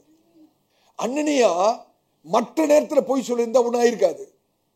ஆனா அவர் போய் சொன்ன நேரம் என்ன தெரியுமா? பேதுரு பரிசுத்த ஆவியானவரால் நிறைந்திருந்த நேரம். அது அனனியாக்கு தெரியலங்க. ஆமென். பேதுரு ஆவியில நிறைந்து பரிசுத்த நிறைந்து தான் கேட்கிறார். இன்னும் சொல்லணும்னா அந்த கேள்வியை கேட்கிறதே பேதுருக்குள்ள இருக்கிற பரிசுத்த ஆவியானவர் தான். ஆனாதான் சொல்றாரு, நீ பரிசுத்த ஆவியானவருக்கு விரோதமாய் போய் சொன்னாய். அருமையான சபையாரே, கர்த்தருடைய ஆவியானவர் நம்மோடு கூட பேசுகிறார். அனனியா சப்பீராம் போய் பேசுறாங்க. இவ்வளவுதான் வித்தையா, இவ்வளவுதான் வித்தம். நம்மளுக்கு நடந்த சம்பவம் எல்லாம் தெரியும். பொய் பேச அவர்கள் கர்த்தருடைய சமூகத்தில் தேவனுக்கு முன்பாக பரிசுத்த ஆவியினிடத்தில் அவர்கள் பொய்யை பேசுகிறார்கள். அப்படின்னா என்ன அர்த்தம்? தேவ பயம் இல்லைன்னு அர்த்தம். ஒரு விசுவாசி பொய் பேசுறாங்கன்னா கர்த்தருக்கு பயப்படுற பயம் இல்லைன்னு அர்த்தம். ஆமென். கர்த்தருக்கு முன்பாக, தேவ சபையிலே அபிஷேகம் பண்ணப்பட்டவர்களுக்கு முன்பாக, கர்த்தருடைய சபையாருக்கு முன்பாக யாராவது பொய் பேச துணிவார்கள் என்றால் அவர்கள் கர்த்தருக்கு பயப்படுற பயம் இல்லைன்னு மாத்திரம் அல்ல, கர்த்தர் இங்க இருக்கிறார் என்ற நம்பிக்கை இல்லாதவர்கள். ஆமென். நடந்த சம்பவம் என்ன? 2 பேரும் அதே இடத்துல விழுந்து சாகிறார்கள். அனனியா சாகிறார். ஒரு 3 மணி நேரம் கழித்து அவனோட மனைவி வர்றாங்க. பேதுரு பரிசுத்த ஆவியானவரால் நிரப்பப்பட்டு ஆவியால் நிரம்பி திருப்பி அதே கேள்வியை கேட்கிறார். அந்த அம்மாவும் போய் சொல்லுங்க, அதே இடத்துல அந்த அம்மாவும் விழுந்து சாகுற. கர்த்தருடைய ஊழியக்காரனா சொல்ற, நல்ல கவனிங்க, கிருபையின் காலத்திலே வாழ்ந்து கொண்டிருக்கிறோம். ஒருவேளை நீங்க போய் சொல்லும் போது உடனடியாக சரீர மரணம் வராமல் இருக்கலாம். ஆனால் நீங்கள் பொய் சொல்லுகிற அந்த நிமிஷத்திலே உங்களுடைய ஆவிக்குரிய வாழ்க்கையில் ஏதோ ஒண்ணு மரிக்கிறது, செத்து போகிறது. இதுதான் உண்மை. ஆவிக்குரிய வாழ்க்கையிலே நீங்கள் பொய் சொல்லும் போது ஏதோ ஒரு காரியம் உங்களுடைய ஆவிக்குரிய வாழ்க்கையிலே மரித்து போகிறது. Lie kills something within you. நீங்க பேசுற பொய் ஆவியின் அபிஷேகத்தை அணைச்சிரும், ஆவியின் அபிஷேகத்தை அவித்து விடும். இப்படி நான் அதை விளங்கிக் கொண்டேன். Lie is a fire extinguisher of the anointing of the Holy Spirit. ஒரு கர்த்தருடைய பிள்ளை பொய்யை பேசுவாரானா அந்த அபிஷேகத்தை அணைத்து விடுகிறார் என்று அர்த்தம். நீங்க பொய்யை பேசும்போது உங்களுடைய அபிஷேகம் அவிழ்ந்து போகிறது. ஹல்லேலூயா. நீங்க பொய்யை பேசும்போது பிசாசுக்கு இடம் கொடுக்கிறீர்கள், பரிசுத்த ஆவியை இழந்து விடுகிறீர்கள். பரிசுத்த அபிஷேகம் போயிடும், கர்த்தருடைய பிரசன்னம் விலகிடும். உங்களுடைய ஆவிக்குரிய வாழ்க்கையில ஏதோ ஒரு காரியம் செத்து போகிறது. ஒரு வசனத்தை காண்பிக்கிற வாசிங்க. யோவான் 8ஆம் அதிகாரம் 44வது வசனம். கவனமா வாசிக்கணும். யோவான் 8ஆம் அதிகாரம் 44வது வசனம் வாசிங்க. நீங்கள் உங்கள் பிதாவாகிய பிசாசானவனால் உண்டானவர்கள், உங்கள் பிதாவினுடைய இச்சைகளின்படி செய்ய மனதாய் இருக்கிறீர்கள். அவன் ஆதி முதற்கொண்டு மனுஷ கொலைபாதகனாய் இருக்கிறான். சத்தியம் அவனிடத்தில் இல்லாதபடியால் அவன் சத்தியத்திலே நிலை நிற்கவில்லை. அவன் பொய்யனும். நல்ல கவனிங்க. அவன் பொய்யனும். பிசாசு யாரு? சத்தமா சொல்லுங்க. பொய்யனும் பொய்க்கு பிதாவுமாய் இருக்கிறபடியால். போதும். பிசாசு பொய்யனும், பொய்க்கு அப்பா. பிசாசு யாரு? பொய்க்கு, சத்தமா சொல்லுங்க, பொய்க்கு அப்பா. அப்ப பிள்ளை யாரு? நல்ல கவனிக்கணும். நீங்க நான் கேள்வியை கவனிச்சு சொல்லணும். பிசாசு பொய்க்கு அப்பா. அப்ப பிசாசோட பிள்ளை யாருன்னு கேட்கிறேன். பொய். பிசாசோட பிள்ளை யாரு? பொய். இந்த பிள்ளைய பிசாசு பெற்றெடுக்கணும்னா, பொய் என்று சொல்கிற பிள்ளையை பிசாசு பெற்றெடுக்கணும்னா ஒரு தாய் வேணும். பிசாசு பொய் என்கிற பிள்ளையை பெற்றெடுக்க வேணுமானால் பிசாசுக்கு என்ன வேணும்? ஒரு தாய் வேணும். அந்த தாய் யாரு? பொய் பேசுகிறவர்கள். இதான் ஆபத்தே. அப்ப பொய் பேசும்போது, ஒரு விசுவாசி பொய் பேசும்போது பிசாசோட மனவாட்டியாய் மாறுகிறார். பயங்கரமான விஷயங்க நான் சொல்றது. ஒரு கர்த்தருடைய பிள்ளை கர்த்தருக்கு பயப்படாமல் துணிந்து பொய் பேசும்போது அந்த நபர் யாரா மாறுறாங்க? பிசாசுடைய மனைவியாக, பிசாசுடைய மனவாட்டியாய் மாறுகிறார். எவ்வளவு பயங்கரமான விஷயம் பாருங்க. அடுத்த தடவை பொய் சொல்லுவீங்களோ நம்ம. உண்மை இதான், சத்தியம். சத்தியம் இதுதான். நிறைய பேருக்கு விளங்குறது இல்ல. சத்தியத்தை தெரியாம இஷ்டத்துக்கு பேசுறது. குழாயை திறந்து விட்ட மாதிரி வருது பொய். எவ்வளவு ஆபத்தான காரியம் தெரியுமா? இதனாலதான் வெளிப்படுத்தின விசேஷத்துல 21ஆம் அதிகாரத்துல 8வது வசனத்தை வாசிங்க. அந்த பகுதியை மாத்திரம் வாசிங்க. வெளிப்படுத்தின விசேஷம் 21ஆம் அதிகாரம் 8வது வசனம். பொய்யர் அனைவரும். பொய்யர் அனைவரும். ஆனா இங்கிலீஷ் போதும். பொய்யர் அனைவரும்னா தமிழ்ல இப்படி மொழிபெயர்த்துட்டாங்க. ஆனா இங்கிலீஷ்லயும் கிரீக்லயும் எப்படி இருக்கு தெரியுமா? All liars. விதவிதமா இருக்குங்க பொய். கருப்பு பொய் இருக்கு, பச்சை பொய் இருக்கு, வெள்ளை பொய் இருக்கு. நீங்க என்ன விதமான பொய்யை பேசினாலும் சரி, விலை ஒண்ணுதான். அந்த வசனத்தை வாசிங்க. பொய்யர் அனைவரும் இரண்டாம் மரணமாகிய அக்கினியும் கந்தகமும் எரிகிற கடலிலே பங்கடைவார்கள் என்றார். கடலிலே பங்கடைவார்கள். இப்ப நீங்க சொல்லுங்க, அந்த அக்கினியும் கந்தகமும் யாருக்காக ஆண்டவர் உருவாக்கி வச்சிருக்காரு? பிசாசுக்கும். பொய்ய பேசினா பிசாசுட மனவாட்டி ஆயிடுவாங்கன்னு சொன்னல. மனவாட்டி எங்க போகணும்? புருஷனோட தானே போகணும். மனைவி யாரோட போகணும்? சொல்லுங்க. கணவனோட தான் போகணும். கணவன் எங்க போறாரு? அக்கினியும் கந்தகமும் நிறைந்த இடத்துக்கு போறாரு. இந்த அம்மாவும் பின்னால போய் தான் ஆகணும். பொய்யர் அனைவரும், அந்த வசந்த மணிமா வாசிங்க. பொய்யர் அனைவரும் இரண்டாம் மரணமாகிய அக்கினியும் கந்தகமும் எரிகிற கடலிலே பங்கடைவார்கள் என்றார். அதனாலதான் முதல் பாவம், பிசாசுக்கு வாசலை திறந்து கொடுத்து அவனை உள்ள கொண்டு வர முதல் பாவம் என்னது? சத்தமா சொல்லுங்க, பொய் சொல்லுதல். ஆவியானவர் இன்னைக்கு நம்மளை எச்சரிக்கிறார். இரண்டாவது, வாசலை திறந்து உள்ள விடுறதுக்கு காரணம் என்னது? கோபப்படுதல். ஒவ்வொரு விஷயம் சகோதரி, நீங்க கோபப்படும் போது, எதற்காவது யாரிடத்திலேயாவது நீங்கள் கோபப்படும் போது பிசாசுக்கு வாசல கதவை திறந்து உள்ள விடுறீங்கன்னு அர்த்தம். வாசிங்க எபேசியர், எல்லாமே எபேசியர் 4 தான் இருக்கு. எபேசியர் 4ஆம் அதிகாரம் 26வது வசனத்தை வாசிங்க. எபேசியர் 4:26. நீங்கள் கோபம் கொண்டாலும் பாவம் செய்யாதிருங்கள். கோபம் கொள்றதுக்கு பெர்மிஷன் பைபிள்ல இருக்கு தெரியுமா? கோபப்படுறதுக்கு பெர்மிஷன் பைபிள்ல இருக்கு. கோபம் கொண்டாலும் பாவம் செய்யாதிருங்கள். சூரியன் அஸ்தமிக்கிறதுக்கு முன்னாக உங்கள் எரிச்சல் தனிய கடவது. நல்ல கவனிங்க. நான் ஆவியில ஏவப்பட்டு சொல்றேன். நான் குறிப்பா யார்ட்டும் சொல்ல, பொதுவா சொல்றேன். இந்த சத்தியம் பிரசங்கம் பண்ணும்போது பிசாசு ரொம்ப தந்திரமா சிலர் என்ன பண்ணுவான், எழுப்பி வெளியே அனுப்பிச்சிடுவான். பிசாசு என்ன பண்ணுவான், அந்த சத்தியம் வரும்போது நான் சில சமயம் பார்ப்பேன். ஒரு முக்கியமான சத்தியம் பிரசங்கம் பண்ணும்போது ஒரு சிஸ்டர் எஞ்சி வெளியே போவாங்க, ஒரு பிரதர் எஞ்சி வெளியே போயிடுவார். இது நீங்க விளங்கிக்கணும், பிசாசோட தந்திரம். ஏன் தெரியுமா? அந்த நேரத்தில் நீங்க உள்ள இருந்தீங்கன்னா அந்த சத்தியத்தை கேட்டுருவீங்க பாருங்க. அதனால அந்த நேரத்தில் மாத்திரம் பிசாசு உங்களை வெளியே கொண்டு போயிட்டு சத்தியம் முடிஞ்சோன்னு உள்ள கொண்டாந்து உட்கார வச்சிருவான். எச்சரிக்கையா இருக்கணும். பிசாசு பல விதத்திலும் கிரீச்சியா. அந்த வசனத்தை வாசிங்க. நீங்கள் கோபம் கொண்டாலும் பாவம் செய்யாதிருங்க. சூரியன் அஸ்தமிக்கிறதுக்கு முன்னாக உங்கள் எரிச்சல் தனிய கடவுது. இந்த வசனத்தை எத்தனை விசுவாசிகள் சரியா விளங்கி கொண்டாங்கன்னு தெரியல.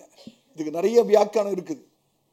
ஆனா எபிரேய கண்ணோட்டத்திலிருந்து இந்த வசனத்துக்கு நான் உங்களுக்கு விளக்கம் கொடுக்குறேன் பாருங்க. இதுதான் சத்தியம். அப்போஸ்தலனாகிய பவுல் சொல்றாரு, கோபப்படுங்க, வேணான்னு சொல்ல. ஒரு நியாயமான காரியத்துக்கு கோபப்படுறது தப்பே கிடையாது. ஆனா அந்த கோபத்தை அடுத்த நாளைக்கு கொண்டு போயிடாதீங்க, பிசாசு உள்ள வந்துடுவான். நியாயமான காரியத்துக்கு கோபப்படுறீங்க, ஓகே. ஆனா என்ன பண்ணக்கூடாது, இன்றைக்கு படுகிற அந்த கோபத்தை சொல்லுங்க நாளை தினத்துக்கு கொண்டு போய் விடக்கூடாது. நீங்க இன்றைக்கு இருக்கிற கோபத்தை நாளைக்கு கொண்டு போயிட்டீங்கன்னா பிசாசு உள்ள வந்துடும். எந்த நிமிஷத்துல அந்த ஒரு நாள் கடந்து அந்த கோபம் இன்னொரு நாளுக்குள்ள போதோ அந்த நிமிஷத்துல பிசாசு உங்களுக்குள்ள வந்து விடுகிறான்னு அர்த்தம். அதான் அந்த வசனத்தோட விளக்கம். ஆமே. எப்ப கோபம் பாவமாய் மாறுகிறது தெரியுமா? எப்பொழுது நீங்க ஒரு சொல்லலாம், நியாயத்துக்கு தானே கோபப்பட்டேன், நல்லதுக்கு தானே கோபப்பட்டேன், உங்களோட நன்மைக்காக தானே கோபப்பட்டேன், ஓகே ஃபைன், பிரச்சனையே இல்லை. ஆனா இந்த கோபத்தை நாளைக்கு எடுத்துட்டு போயிட்டீங்கன்னா அந்த கோபம் பாவமாய் மாறி விடுகிறது. எப்ப கோபம் பாவமா மாறுது? அந்த கோபத்தை அன்னைக்கே சூரியன் அஸ்தமிக்கிறதுக்குள்ள அந்த எரிச்சல் போயிடணும், தணிஞ்சிடணும். அந்த கோபம் உங்களை விட்டு போயிடணும். நீங்க அந்த நாளைக்கு கொண்டு போயிட்டீங்கன்னா அந்த கோபம் பாவமாய் மாறுகிறது. சத்துருவாகிய பிசாசுக்கு நீங்க வாசலை திறந்து அவனை உள்ள விட்டுறீங்க. ஹல்லேலூயா. சிந்தித்து பாருங்க. பிசாசுக்கு வாசலை திறந்து உள்ள விடும்போது நீங்க அடுத்த நாளைக்கு கோபத்தை கொண்டு போனீங்க பாருங்க, அந்த கோபத்தை வச்சே உங்களை ஆண்டுடைய சத்துருவாய் மாற்றி விடுகிறார். அதுக்கப்புறம் ஜெபம் பண்ண முடியாது, அதுக்கப்புறம் ஆராதிக்க முடியாது, வேதத்தை வாசிக்க முடியாது, வீட்டுல சமாதானமா இருக்க முடியாது, கர்த்தரை விட்டு தூரம் போயிடுற மாதிரி இருக்கும். அந்த நேரத்தில் நீங்கள் ஆண்டவருக்கு எதிர்த்து நிற்கிறீர்கள் என்று அர்த்தம். Unresolved anger is very dangerous. ஒரு நாள் முடிவதற்குள்ளே கோபம் தடிய வேண்டும். அந்த கோபம் உங்களை விட்டு போகணும். நீங்க நாளைக்கு அந்த கோபத்தை எடுத்துட்டு போயிட்டீங்கன்னா பிசாசு உங்களுக்குள்ளே வந்து உங்களை வேதனைக்குள்ளாகும், துக்கத்துக்குள்ளாகும், வியாகுலத்துக்குள்ளாகும், கிளேசத்துக்குள்ளாகும். அவன் உங்களை நடத்தி உங்களோட வாழ்க்கையை சீரழித்து விடுவான். அன்ரிசால்வ்ட் ஆங்கர், மன்னிக்கப்படாத கோபம், தீர்க்கப்படாத கோபம், இதுதான் பிசாசுக்கு வாசலை திறந்து விடுறதுன்னு அர்த்தம். எனக்கு சில பேரை தெரியும், கோபப்பட்டு அந்த கோபம் சில நாட்களுக்கு இருக்கும், அப்படியே சில வாரத்துக்கு இருக்கும், சில மாசத்துக்கு கூட இருக்கும், பேசவே மாட்டாங்க. பார்த்துருக்கீங்களா? ஒரு சின்ன காரியத்துக்கு கோபப்பட்டுட்டு ஒரு நாள் பூரா பேசாம இருந்தாலும் கூட பரவாயில்ல, நாட்கள் கணக்கா, நாட்கள் கணக்கா, வாரம் கணக்கா, மாசம் கணக்கா. ஆபத்து பிரதர், சிஸ்டர், ரொம்ப ஆபத்து. நீங்க கர்த்தர் நம்மளை எச்சரிக்கிற. குறிப்பா கணவன் மனைவிக்குள்ளே ஒரு பிரச்சனை, ஒரு தவறான புரிந்து கொள்கை, ஒரு வாக்குவாதம், ஒரு தர்க்கம், ஒரு கோபம் வருமானா அன்றைக்கே தீர்க்க வேணும், அன்றைக்கே சமாதானம் பண்ணணும், அன்னைக்கே எரிச்சல் தணியணும், அந்த கோபம் உங்களை விட்டு போகணும். அதை நாளைக்கு கொண்டு போயிட்டீங்கன்னா பிசாசு உள்ள வந்துட்டான்னு அர்த்தம். எத்தனை பேருக்கு விளங்குது சத்தியம்? சங்கீதக்காரன் அழகாய் சொல்ற, வாசித்து பாருங்கள். 37வது சங்கீதம் 8வது வசனத்தை வாசிங்க. 37:8. சங்கீதம் 37:8. கோபத்தை நெகிழ்ந்து, கோபத்தை விட்டுவிட்டு, உக்கிரத்தை விட்டுவிடு, பொல்லாப்பு செய்ய ஏதுவான எரிச்சல் உனக்கு வேண்டாம். எரிச்சல் வேண்டாம். வசந்த மடிமா வாசிங்க. கோபத்தை நெகிழ்ந்து உக்கிரத்தை விட்டுவிடு, பொல்லாப்பு செய்ய ஏதுவான எரிச்சல் உனக்கு வேண்டாம். அது இருந்துச்சுன்னா பிசாசை உள்ள விட்டீங்கன்னு அர்த்தம். அருமையான சகுனே, சௌரியே, இங்க யாராவது இன்னும் கோபத்திலேயே யார்கிட்ட ஆவியான பேசுறான்னு தெரியல, மனைவி மேல கோபம், கணவன் மேல கோபம், மாமியார் மேல கோபம், மாமனார் மேல கோபம், நாத்தனார் மேல கோபம், இன்னைக்கு விட்டுட்டு போயிடணும். ஆவியான சும்மா பேச மாட்டார்ல, இருந்தாதான் பேசுவார். அந்த மாதிரி ஆட்கள் உள்ள இருந்தாதான் ஆவியான பேசுவார். ஆவியான உங்களை எச்சரிக்கிறார். இந்த கோபத்துக்கு எதிர்மறை என்ன தெரியுமா? ஆப்போசிட், சாந்தம். அதே சங்கீதத்தில் சங்கீதம் 37:11, சாந்த குணம் உள்ளவர்கள் பூமியை சுதந்தரித்து மிகுந்த சமாதானத்தினால் மனமகிழ்ச்சியாயிருப்பார்கள்.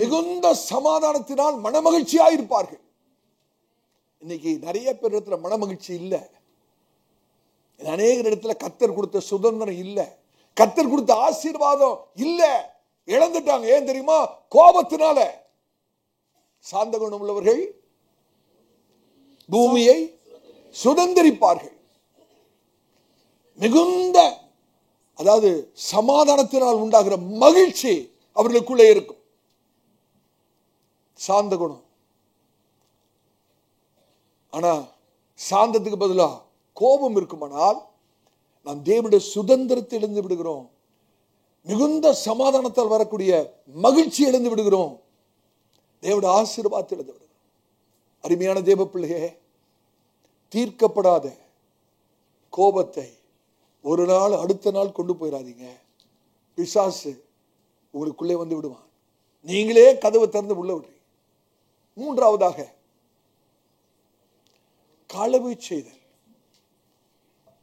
ஒவ்வொரு விஷயம் நீங்க களவாடும் போது பிசாசுக்கு வாசலை திறந்து கொடு. வாசிக்க அந்த வசனத்தை. எபேசியர் 4ஆம் அதிகாரம் 28வது வசனம். எபேசியர் 4ஆம் அதிகாரம் 28வது வசனம். திருடுகிறவன் இனி திருடாமல் குறைச்சல் உள்ளவனுக்கு கொடுக்கத்தக்கதாக தனக்கு உண்டாயிருக்கும்படி தன் கைகளினால் நலமான வேலை செய்து பிரயாசப்பட கடவன். ஆமென். மறுபடியும் வாசிங்க. திருடுகிறவன் இனி திருடாமல். போதும். திருடுகிறவன் இனி திருடாமல். திருடுகிறவன் இனி திருடாமல். விசுவாசிகளுக்குள்ள திருடர்களா? அப்போஸ்தலனாகிய பவுல் எபேசு சபை விசுவாசிகளுக்கு பேசுறாரு. விசுவாசிகளுக்குள்ள திருடங்க இருப்பாங்களா? உங்களை தான் கேட்கிறேன். வாய்ப்பு இருக்கா? நீங்க ஒருவேளை சொல்லலாம், பாஸ்டர் இது வரைக்கும் நான் ஒன்றும் திருடல பாஸ்டர்.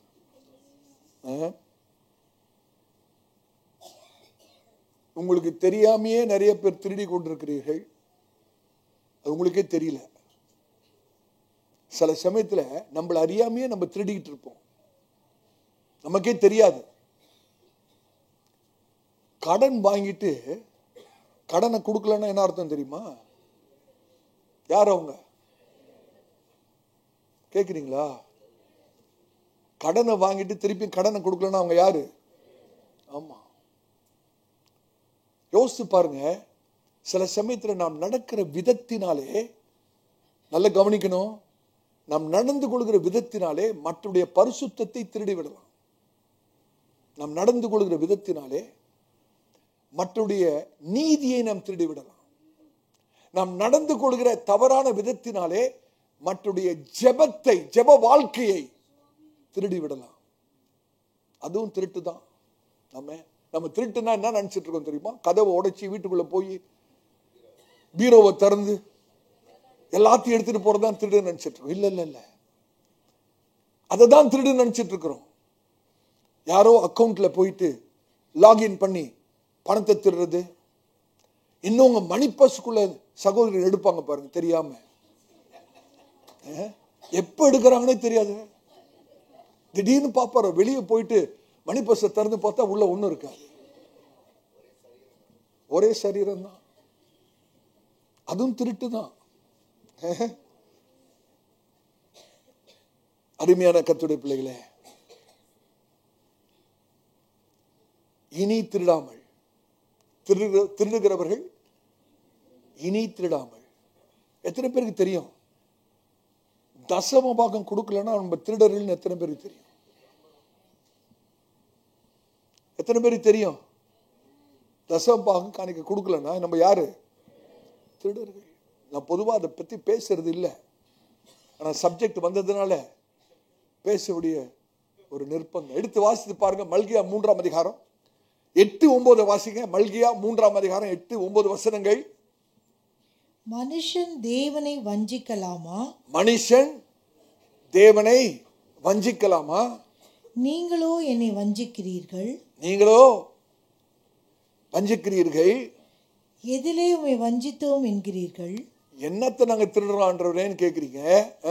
தசம பாகத்திலும் காணிக்கைகளிலும் தானே நீங்கள் சபிக்கப்பட்டவர்கள். பயங்கரமான வசனங்க. நீங்க சபிக்கப்பட்டவர்கள்.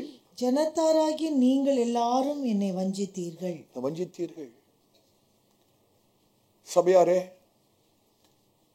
ஆண்டுக்குரியது. சில சமயத்துல மற்றவங்களை ஏமாத்தி வாங்குறோம் பாருங்க, அதுவும் திருடுதான். சபையார ஏமாற்றுகிறது. பண விஷயம், வாங்கல் கொடுக்கல் விஷயத்திலே நீங்கள் சரியா இல்லாவிட்டால் அது என்னதுதான்? சத்தமா சொல்லுங்க. நீங்க யார்கிட்டயும் ஒரு பணத்தை வாங்கிட்டீங்க, ஒண்ணு பணத்தை கொடுக்கணும், செய்ய வேண்டிய காரியத்தை செய்யணும், அதை செய்யாம விடுவோமானால் அதுவும் திருடுதான். இப்படி யோசித்து பாருங்க. ஒருவருக்கு நாம் சோதனையாய் இருப்போமானால், if you are a temptation to somebody, நம்முடைய வாழ்க்கை நடந்து கொள்கிற விதமே மற்றவங்களுக்கு சோதனையா இருக்கு, ஒரு சகோதரனுக்கு சோதனையா இருக்கு, ஒரு சகோதரிக்கு சோதனையா இருக்கு, அதுவே திருடுதான். நம் சபையில நடந்து கொள்கிற விதம் ரொம்ப முக்கியம். நம்முடைய சபைக்கு வரும்போது நம்முடைய எண்ணம், நம்முடைய சிந்தனை பரிசுத்தமா இருக்க வேண்டும். ஆமென்.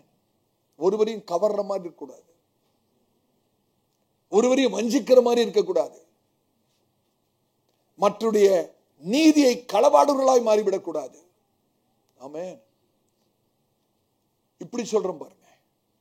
ஒருவர் இடறி போகிறதுக்கு நாம் காரணவர்களாய் இருந்தால் நாம் திருடர்கள். ஒருவர் இடறி விழுவதற்கு, ஒரு விசுவாசி, ஒரு கர்த்தருடைய பிள்ளை வாழ்க்கையிலே இடரும்படியாக நாம் அதற்கு காரணமா இருப்போமானால் நாம் யாரு? திருடர். ஒருவர் ரட்சிப்பு இழப்பதற்கு நம்ம காரணமா இருந்துட்டோம்னா, ஒருத்தர் ஆண்டவராய் இயேசு விட்டு விலகி போகிறதுக்கு நம் காரணராய் இருப்போமானால், ஆவிக்குரிய பொக்கிஷத்தை திருடர்களாய் மாறிவிடுகிறோம். நம்முடைய நடக்கையிலே, நாம் நடந்து கொள்கிற விதத்திலே மற்றவருடைய ஆவிக்குரிய பொக்கிஷத்தை களவாடுகிறதுக்கு வாய்ப்பு இருக்கிறது. ஆமென். யோசிச்சு பாருங்க, ஒரு நபர் சபைக்கு வராரு, தீய நோக்கத்தோடு வருகிறார், மற்றவர்களை விளைச்செய்யணும்னு வராங்க. விளைச்செய்கிறவரும் பாவிதான், விழுந்து போகிறவரும் பாவிதான், அந்த வலையில சிக்கி விழுகிறவரும் பாவிதான். ரெண்டு பேருமே தவறு செய்கிறார்கள். ஆனால் விழ பண்ணுகிறவர்களுக்கு விழுந்தவர்களை காட்டிலும் அதிக ஆக்கின தீர்ப்பு. விழ பண்ணுகிறவர்களுக்கு விழுகிறவரை காட்டிலும் அதிக ஆக்கின தீர்ப்பு. அப்படிதான் வேதம் சொல்லுது. எடுத்து வாசிங்க. மத்தேயுடைய சுவிசேஷம் 18ஆம் அதிகாரம் 6வது வசனத்தை வாசிங்க. மத்தேயு 18ஆம் அதிகாரம் 6வது வசனம். என்னிடத்தில் விசுவாசமாய் இருக்கிற இந்த சிறியரில் ஒருவனுக்கு இடறல் உண்டாக்குகிறவன் எவனோ. சிஸ்டர், பிரதர், நல்லா கவனிங்க, திருப்பி வாசிங்க. என்னிடத்தில் விசுவாசமாய் இருக்கிற இந்த சிறியரில் ஒருவனுக்கு, என்னிடத்தில் விசுவாசமாய் இருக்கிற இந்த சாதாரண ஒரு சகோதரனுக்கு, சகோதரிக்கு இடரல் உண்டாக்குறவன் எவனோ. ஏதாவது ஒரு விஷயத்துல, பண விஷயத்திலேயோ இல்ல மற்ற எந்த விஷயத்திலேயோ, வார்த்தையின் மூலமாகவோ, நாம் நடந்து கொள்கிற தவறான விதத்தினாலேயோ இடரல் உண்டாக்கினால் அவனுடைய கழுத்தில் என்ன பண்ணுமா? அவனுடைய கழுத்துல ஏந்திர கல்லை கட்டி சமுத்திரத்தின் ஆழத்திலே அவனை அமிழ்த்துகிறது அவனுக்கு நலமாயிருக்கும். அவனை அமிழ்த்துகிறது நலமாயிருக்கும். ஏங்க அந்த ஏந்திர கல்லை கழுத்துல கட்டணும்? சும்மா தள்ளி விடலாம்ல சமுத்திரத்துல. அந்த ஆள் திருப்பி மேல வந்தா பிரச்சனை, இன்னொரு ஆளுக்கு இடர்ல இருப்பார். அந்த ஆள் வெளியே வரக்கூடாது. நான் சொல்லுங்க, சொல்றேன். எவ்வளவு பயங்கரமான ஒரு காரியம் பாருங்க. மற்றவங்களுக்கு இடர்லாம் நம்ம இருந்துட்டோம்னா ஆண்டவர் நம்மளை எடுத்துக்கொள்றதுக்கும் வாய்ப்பு இருக்கு.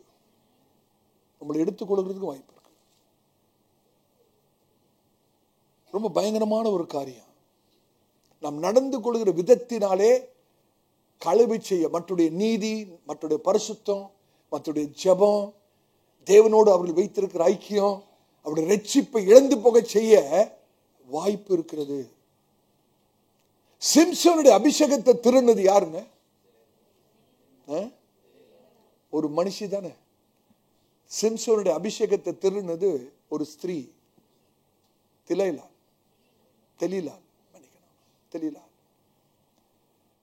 தன்னுடைய அபிஷேகத்தை இழந்து போகிறது சிம்சோனுக்கு விருப்பம் இல்லைங்க. அது அவருடைய சித்தம் இல்லை. அவருடைய சித்தத்துக்கு மாறா ஒன்று அவரிடத்தில் எடுக்கப்படுகிறது, களவாடப்படுகிறது, திருடப்படுகிறது. அதுவும் களவுதான். எவ்வளவு தந்திரமா திட்டம் பண்ணி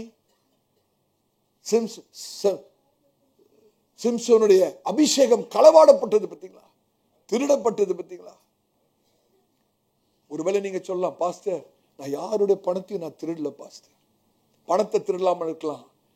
நாம் சபையிலே நடந்து கொள்கிற விதத்தினாலே நாம் திருடி கொண்டிருக்கிறோமா? மற்றவருடைய நீதியை திருடுறோமா? மற்றவருடைய பரிசுத்தத்தை திருடுறோமா? மற்றவருடைய அபிஷேகத்தை அணைத்து போடுகிறோமா? அததான் வேதாகமம் களவாடுதல் சொல்லப்பட்டிருக்கு. பவுல் சொல்றார் பாருங்க, எடுத்து வாசிங்க. 1 கொரிந்தியர் 6ஆம் அதிகாரம் 10வது வசனம். 1 கொரிந்தியர் 6:10 வாசிங்க. திருடரும் பொருளாசைக்காரரும் வெறியரும் உதாசீனரும் கொள்ளைக்காரரும் தேவனுடைய ராஜ்யத்தை சுதந்தரிப்பதில்லை. எவ்வளவு தெளிவா இருக்கு பாருங்க. அப்ப ஒரு கர்த்தருடைய பிள்ளை திருடுவார்கள் என்றால் அவர்கள் பிசாசுக்கு வாசலை திறந்து பிசாசை உள்ள விடுகிறார்கள். 4வது காரியம், எப்பொழுது கர்த்தருடைய பிள்ளை வாசலை திறந்து பிசாசை உள்ள விடுறாங்க தெரியுமா? நல்ல கவனிங்கள்.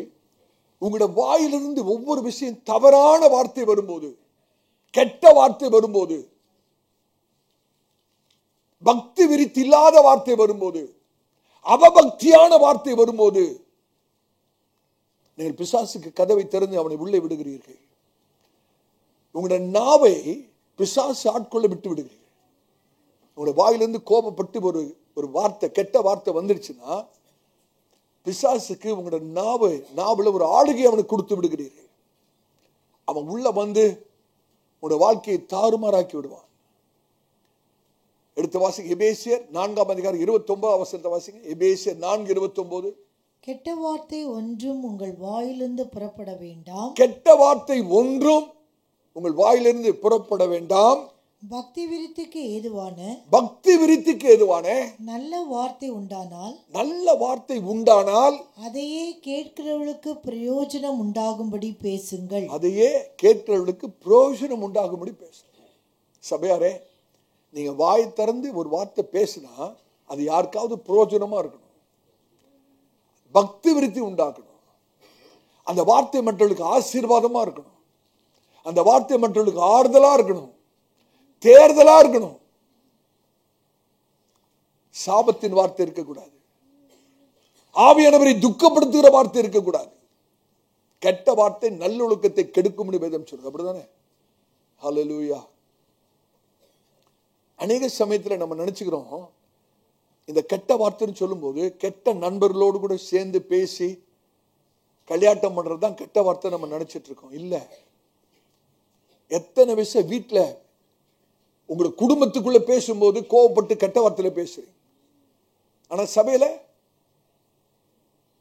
அந்நிய பாஷை, வீட்டுல தண்ணி பிடிக்கிற இடத்துல,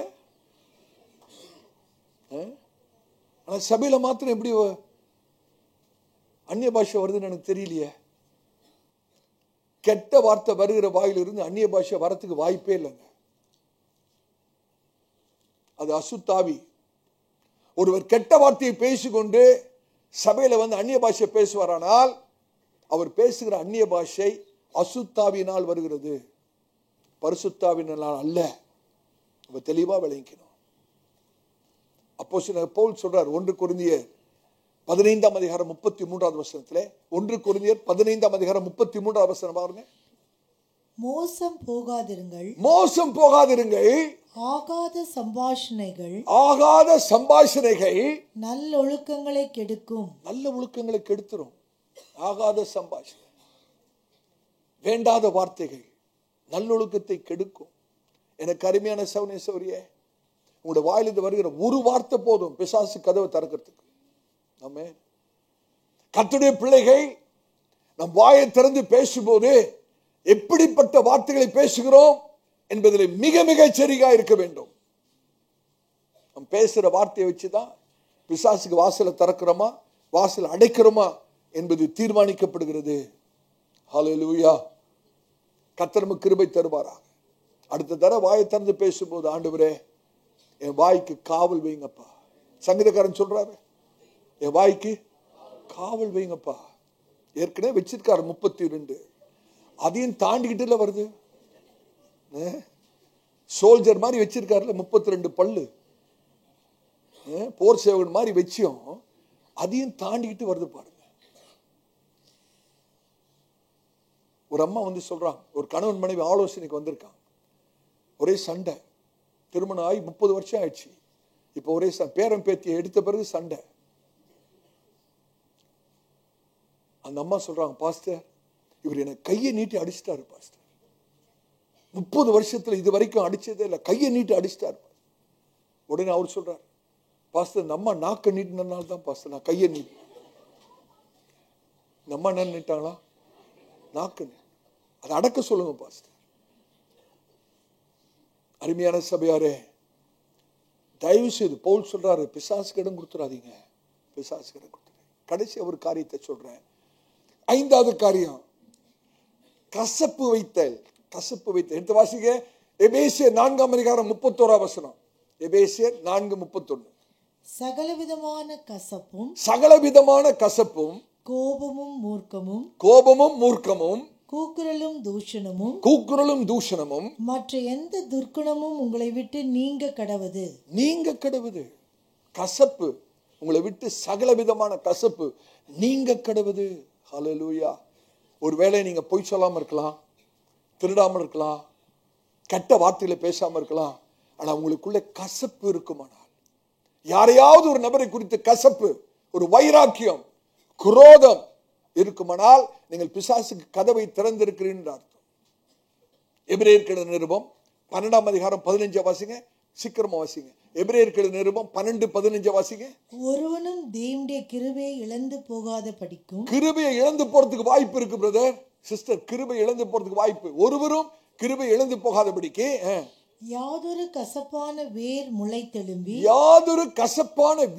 முளைத்தெழும்பி கலக்கம் உண்டாக்குகிறதினால் அநேகர் தீட்டுப்படாதபடிக்கும். நீங்க அந்த கசப்பான வேறு உங்களுக்குள்ள முளையை நீங்க விட்டு கொடுத்துட்டீங்கன்னா அது உங்களை கலங்க பண்ணும், உங்களை கலக்கடிச்சிடும். அது மாத்திரமல்ல, உங்களை கலங்கப்பட்டது மாத்திரமல்ல, உங்களோடு கொடுக்கிற எல்லாரையும் தீட்டுப்படுத்திடும். ரொம்ப ஆபத்தான ஒரு காரியம். ஹல்லேலூயா. ஆகவே நீங்கள் கோபப்படும் போது எப்படிப்பட்ட வார்த்தைகள் வெளியே வருதுன்னு ரொம்ப முக்கியம். நீங்க கொஞ்சம் இளைப்பாறும் போது, வேலையெல்லாம் முடிச்சுட்டு உட்கார்ந்து இருக்கும் போது எப்படிப்பட்ட சிந்தனை உங்களுக்குள்ளே நுழைகிறது, எப்படிப்பட்ட காரியத்தை தியானிக்கிறீர்கள், எப்படிப்பட்ட காரியத்தை யோசித்துக் கொண்டிருக்கிறீர்கள் என்பது ரொம்ப முக்கியம். பவுல் சொல்றார், பிசாசுக்கு இடம் கொடாதீர்கள், உங்களுடைய இருதயத்தை சகல காவலோடும் காத்துக்கொள்ள கவனமாயிருங்கள். ஹல்லேலூயா. எபேசியர் 4:27 நம்ம பொய் சொல்றதுனால நம்முடைய வாழ்க்கை அழிந்து போகிறது. நாம் தீர்க்கப்படாத, நாளைக்கு எடுத்துக்கொண்டு போகிற கோபத்தினாலே நம்முடைய வாழ்க்கை பாதிக்கப்படுகிறது. கெட்ட வார்த்தை பேசுறதுனாலே வாழ்க்கை பாதிக்கப்படுகிறது. கசப்பு வாழ்க்கையில வரப்படினாலே நம்முடைய வாழ்க்கை பாதிக்கப்படுகிறது. இதுக்காக தான் பவுல் சொல்றாரு, பிசாசுக்கு இடம் கொடாதீர்கள். ஆமென். பிசாசுக்கு ஒரு சின்ன வாய்ப்பையும் சந்தர்ப்பத்தையும் கொடுக்க வேண்டாம். இப்ப நல்ல கவனிங்க. கிருபையாய் ஆண்டவர் நம்மளை கழுவி சுத்திகரித்து அபிஷேகத்தால நிரப்பி நம்மை ஆவியின் உலகத்துக்குள்ளே ஏன் அனுப்பியிருக்கிறார் தெரியுமா? அவருடைய வார்த்தையின் கீழே அடங்கி இருக்கும்படியாக, பரிசுத்த ஆவியின் கீழே நாம் அடங்கி இருக்கும்படியாக, தேவாதி தேவனுடைய ஆளுகையின் கீழே நாம் அடங்கி இருக்கும்படியாக தான் நம்மளை ரட்சித்து ஆவியின் உலகத்துக்குள்ளே கர்த்தர் நம்ம அனுப்புறார். கர்த்தருடைய ஊழியக்காரனா சொல்றேன், எந்த பகுதியை பிசாசுக்கு நீங்க கொடுக்கிறீங்களோ அந்த பகுதியிலே நீங்கள் ஆண்டவராய் இயேசுவுக்கு எதிர்த்து நிற்கிறீர்கள் என்று அர்த்தம். Any area of your life that you do not submit to the lordship of Christ, it means you have given the place to the devil. எந்த பகுதியை கிறிஸ்து ஆளுகை செய்யும்படி நீங்கள் இன்னும் அர்ப்பணிக்காமல் இருக்கிறீர்களோ அந்த பகுதி யார் கையில் இருக்கு? எத்தனை பேருக்கு விளங்குது? எந்த பகுதி கூட வாழ்க்கையில எந்த பகுதியை கர்த்தர் ஆளுகை செய்யாதபடி அவருடைய கர்த்தத்துவத்துக்குள்ளாக, அவருடைய ஆளுகைக்குள்ளாக நீங்கள் அர்ப்பணிக்காமல் இருக்கிறீர்களோ அந்த பகுதியை பிசாசு ஆண்டு கொண்டிருக்கிறான் என்று அர்த்தம். ரொம்ப ஆபத்தான காரியம். பிசாசு உள்ள வந்தானா அந்த பகுதியில் இருந்து அவன் கிரியை செய்து, அவன் பல காரியங்களை உங்களுக்கு விரோதமாய் செய்து உங்களுடைய வாழ்க்கையில குழப்பத்தையும் சஞ்சலத்தையும் தவிப்பையும் உண்டாக்கி உங்களுடைய வாழ்க்கையை சீரழித்து விடுவான். எனக்கு அருமையானவர்களே, சட்டத்தின்படி அவனை வெளியேற்ற வேண்டும். இப்ப நல்ல கவனிங்க. பிசாச சட்டத்தின்படி, கர்த்தருடைய வார்த்தையின்படி, ஆண்டவராய் இயேசு கிறிஸ்துவோடு இருக்கிற அந்த நாமத்தின் அதிகாரத்திலே பிசாசை வெளியாக்குறது மாத்திரம் போதாது. பிசாசை வெளியே துரத்திட்டோம், அது மாத்திரம் போதுமா? போதாது. அவன் விட்டு போன இடம் சுத்திகரிக்கப்பட வேண்டும். அவனை துரத்திட்டீங்கல்ல, அவன் வெளியே போன பிறகு அந்த இடத்தை என்ன பண்ணணும்? சுத்தம் பண்ணணும். ஏன்னா பிசாசு அசுத்தமானவன், நாற்றம் எடுக்கிறவன். யோசிச்சு பாருங்க, ஒரு நாய் சாக்கடையில புரண்டுட்டு வீட்டுக்குள்ள வந்துருச்சு. ஒரு நாய் சாக்கடையில புரண்டு வீட்டுக்குள்ள வந்துருச்சு. நீங்க நாயை துரத்திட்டீங்க. துரத்திட்டு அப்படி வீட்டை விட்டுடலாமா? வீடு எப்படி இருக்கும்? சாக்கடையில புரண்டுட்டு வந்த ஒரு நாய் வீட்டுக்குள்ள வந்துருச்சு, துரத்தி அடிச்சிட்டீங்க. ஆனா வீடு அப்படியே விட முடியுமா? வீடு நாற்றம் அடிக்கும், அப்படிதானே? அப்ப என்ன பண்ணணும்? அந்த வீட்டை சுத்தம் செய்ய வேண்டும். ஏன்னா விட்டு போன பிசாசு அசுத்தத்தை உள்ள வைத்து விட்டு போயிருக்கிறான். ஆகவே பிசாசை துரத்துறது மாத்திரம் போதாது, பிசாசை துரத்திட்ட பிறகு அந்த முழு இடமும் சுத்திகரிக்கப்பட வேண்டும். ஹல்லேலூயா. இன்னைக்கு அநேகர் பிசாசை துரத்திட்டாங்க, ஆனா அந்த இடம் இன்னும் சுத்தம் பண்ணாமே இருக்கு, நாற்று எடுத்துக்கிட்டே இருக்கு. அந்த இடத்தை சுத்தம் பண்ணலைன்னா, அப்படியே விட்டுட்டீங்கன்னா என்ன வரும் தெரியுமா? அந்த அசுத்தமான இருக்கிற இடத்துல புழுக்கள் வந்து விடும், மேகாட்ஸ் வந்து. பிசாசை துரத்திட்டீங்க, ஆனா அவன் என்னத்தை விட்டுட்டு போயிருக்கான்? அசுத்தமான காரியத்தை விட்டுட்டு போயிருக்கான். நீங்க அந்த இடத்தை சுத்தம் பண்ண தவறுவில் இருந்தால் அந்த இடத்துல என்ன வந்துடும்? புழுக்கள் வந்துடும். இந்த புழுக்கள் யாருன்னு கேட்டீங்கன்னா, சின்ன சின்ன அசுத்தாவிகள். பிசாசு உங்களுக்குள்ள இருந்து அவன் என்னென்ன செய்தானோ அத்தனையும் இந்த அசுத்தாவி செய்துகிட்டே இருக்கும். அதனாலதான் ரட்சிக்கப்பட்ட பிறகும் பிசாசு வெளியே துரத்தின பிறகும் இன்னைக்கு பாவத்திலேயே சில பேர் வாழ்ந்துட்டு இருப்பாங்க. பாருங்க, ரகசியமான பாவம் இருந்துகிட்டே இருக்கும், விடாத பாவம் இருந்துகிட்டே இருக்கும். ஆவியானவர் எச்சரிச்சுக்கிட்டே இருப்பாரு, அப்ப கூட விட மனசே இல்லை. ஏன் தெரியுமா? பிசாசை துரத்தின பிறகும் அசுத்தம் உள்ள இருந்துகிட்டே இருக்கு. மைக்ரோஸ்கோபிக் வைரஸ் மாதிரி, அது கண்ணு கூட தெரியாது. தயவுசெய்து நீங்க கேட்க வேணும். பிசாசை துரத்தி அடிக்கிறது மாத்திரம் அல்ல, துரத்தி அடிச்ச பிறகு அந்த இடம் என்ன பண்ணணும்? சுத்திகரிக்கப்பட வேண்டும், சுத்திகரிக்கப்பட வேண்டும். ரொம்ப முக்கியமான ஒரு காரியத்தை நான் சொல்லிட்டு இருக்கிறேன். சுத்திகரிக்கப்படுகிறது மாத்திரம் அல்ல, சுத்தம் செய்த பிறகு அந்த இடம் காலியா இருக்க கூடாது. பிசாசை துரத்தி அடிக்கணும். ஆண்டவராகிய இயேசுவின் நாமத்துல துரத்தி அடிக்கணும். பிசாசை துரத்தின பிறகு என்ன பண்ணணும்? அந்த இடத்தை சுத்தம் செய்யணும். சுத்தம் பண்ண இடத்தை காலியா விட்டுறக்கூடாது. கர்த்தருடைய வசனத்தாலே நிரப்ப வேண்டும். சில நினைச்சிட்டு இருக்காங்க, என் வாழ்க்கை சுத்தமா இருக்கு, பரிசுத்தமா இருக்கு, எந்த ஒரு பாவமும் இல்லை, ஆனால எனக்குள்ள பிசாசு வரவே முடியாதுன்னு நினைக்கிறாங்க. தப்பு. வாழ்க்கை சுத்தமாக பரிசுத்தமாக இருக்கிறது ரொம்ப நல்லது. ஆனால் ஏதோ சுத்தமா பரிசுத்தமா இருக்கிறதுனால பிசாசு உள்ள வர முடியாதுன்னு நினைக்க கூடாது. பிசாசு உள்ள வர வாய்ப்பு இருக்கிறது. அந்த இடம் காலியா இருந்தா பிசாசு உள்ள வந்துருவான். சுத்தம் பண்ண இடத்திலே கர்த்தருடைய வார்த்தையை கொண்டு நிரப்பப்பட வேண்டும். ஆண்டவர் சொல்றார் பாருங்க, எடுத்து வாசிங்க. லூக்கா எழுதின சுவிசேஷம் 11ஆம் அதிகாரம் 24 26 வரைக்கும் வாசிங்க. ரொம்ப தெளிவா இருக்கு பாருங்க. லூக்கா 11ஆம் அதிகாரம் 24 26 வரைக்கும். அசுத்த ஆவி ஒரு மனுஷனை விட்டு புறப்படும் போது வறண்ட இடங்களில் அலைந்து இளைப்பாறுதல் தேடியும் கண்டடையாமல் நான் விட்டு வந்து என் வீட்டுக்கு திரும்பி போவேன் என்று சொல்லி அதில் வரும்போது அது பெருக்கி ஜோடிக்கப்பட்டிருக்க கண்டு. சுத்தமா இருக்கு, இப்ப பெருக்கி ஜோடிக்கப்பட்டு சுத்தமா இருக்கு. சுத்தமா இருக்குது மாத்திரம் இல்ல, இப்ப ரொம்ப அழகா இருக்கு. ஆனா அடுத்த வசனம், திரும்பி போய் தன்னிலும் பொல்லாத வேறு 7 ஆவிகளை கூட்டிக் கொண்டு வந்து உட்புகுந்து அங்கே குடியிருக்கும். அப்பொழுது அந்த மனுஷனுடைய முன் நிலைமையிலும் அவன் பின் நிலைமை அதிக கேடுள்ளதாய் இருக்கும் என்றார். முன் நிலைமையிலும் பின் நிலைமை அதிக கேடு உள்ளதா இருக்கும். பிசாசு வெளியே போயிருச்சு, துரத்தியாச்சு, அந்த அசுத்தத்தையும் சுத்தம் பண்ணியாச்சு. இப்ப நல்ல சுத்தம் பண்ணி பெருக்கி ஜோடிக்கப்பட்டு அழகா இருக்கு. ஆனா காலியா இருக்கு. அதான் பிரச்சனையே, காலியா இருக்கு. எனக்கு அருமையான தேவம் பிள்ளையே, தயவுசெய்து கூர்ந்து கவனிங்கள். ஆவியானவர் பேசுகிறார். பிசாசை துரத்துறது பெருசு இல்லை, துரத்திட்ட பிறகு அந்த இடத்த சுத்தம் பண்றது பெருசு இல்லை. அந்த இடத்த காலியா வைக்க கூடாது, கர்த்தருடைய வார்த்தையினால் நிரப்பப்படணும். இந்த துரத்தப்பட்ட பிசாசு போய் பார்த்துட்டு திரும்பி வருது பாருங்க. வந்து பார்த்தோன்னே இடம் சுத்தமா இருக்கு, ஆனா காலியா இருக்கு. அவனிலும் கேடான இன்னும் 7 பொல்லாத ஆவிகளை கொண்டு வந்து அந்த இடத்தை நிரப்புகிறான். அவனுடைய நிலைமை முந்தின நிலைமையை காட்டிலும் பிந்தின நிலைமை அதிக கேடுள்ளதாய் மாறுகிறது. நீ கர்த்தருடைய ஊழியக்காரனா சொல்றேன், பாரத்தோடு சொல்றேன், பிசாசுக்கு இடம் கூடாதீர்கள். அவனை துரத்தி அடிக்கும் போது அந்த இடம் சுத்தம் பண்ண வேணும். அந்த சுத்தம் பண்ணப்பட்ட இடத்துல தேவனுடைய வார்த்தையினால் நிரப்ப வேணும். செய்திக்குள்ள போலாமா? எப்படி கதவை அடைத்து வைப்பது? பிசாசுக்கு கதவை எப்படி அடைத்து வைப்பது? நல்ல கவனிங்க. நீங்க ஒரு பொய்யை பேசிட்டீங்க, பிசாசுக்கு கதவு திறந்து அவன் உள்ள வந்துட்டான். இப்ப வாழ்க்கையே போராட்டமா இருக்கு. நீங்க உங்களுடைய தவறை, உங்களுடைய பாவத்தை, சொன்ன பொய்யை உணர்ந்து ஆண்டவருடைய இயேசு இடத்துல மன்னிப்பு கேட்கிறீங்க.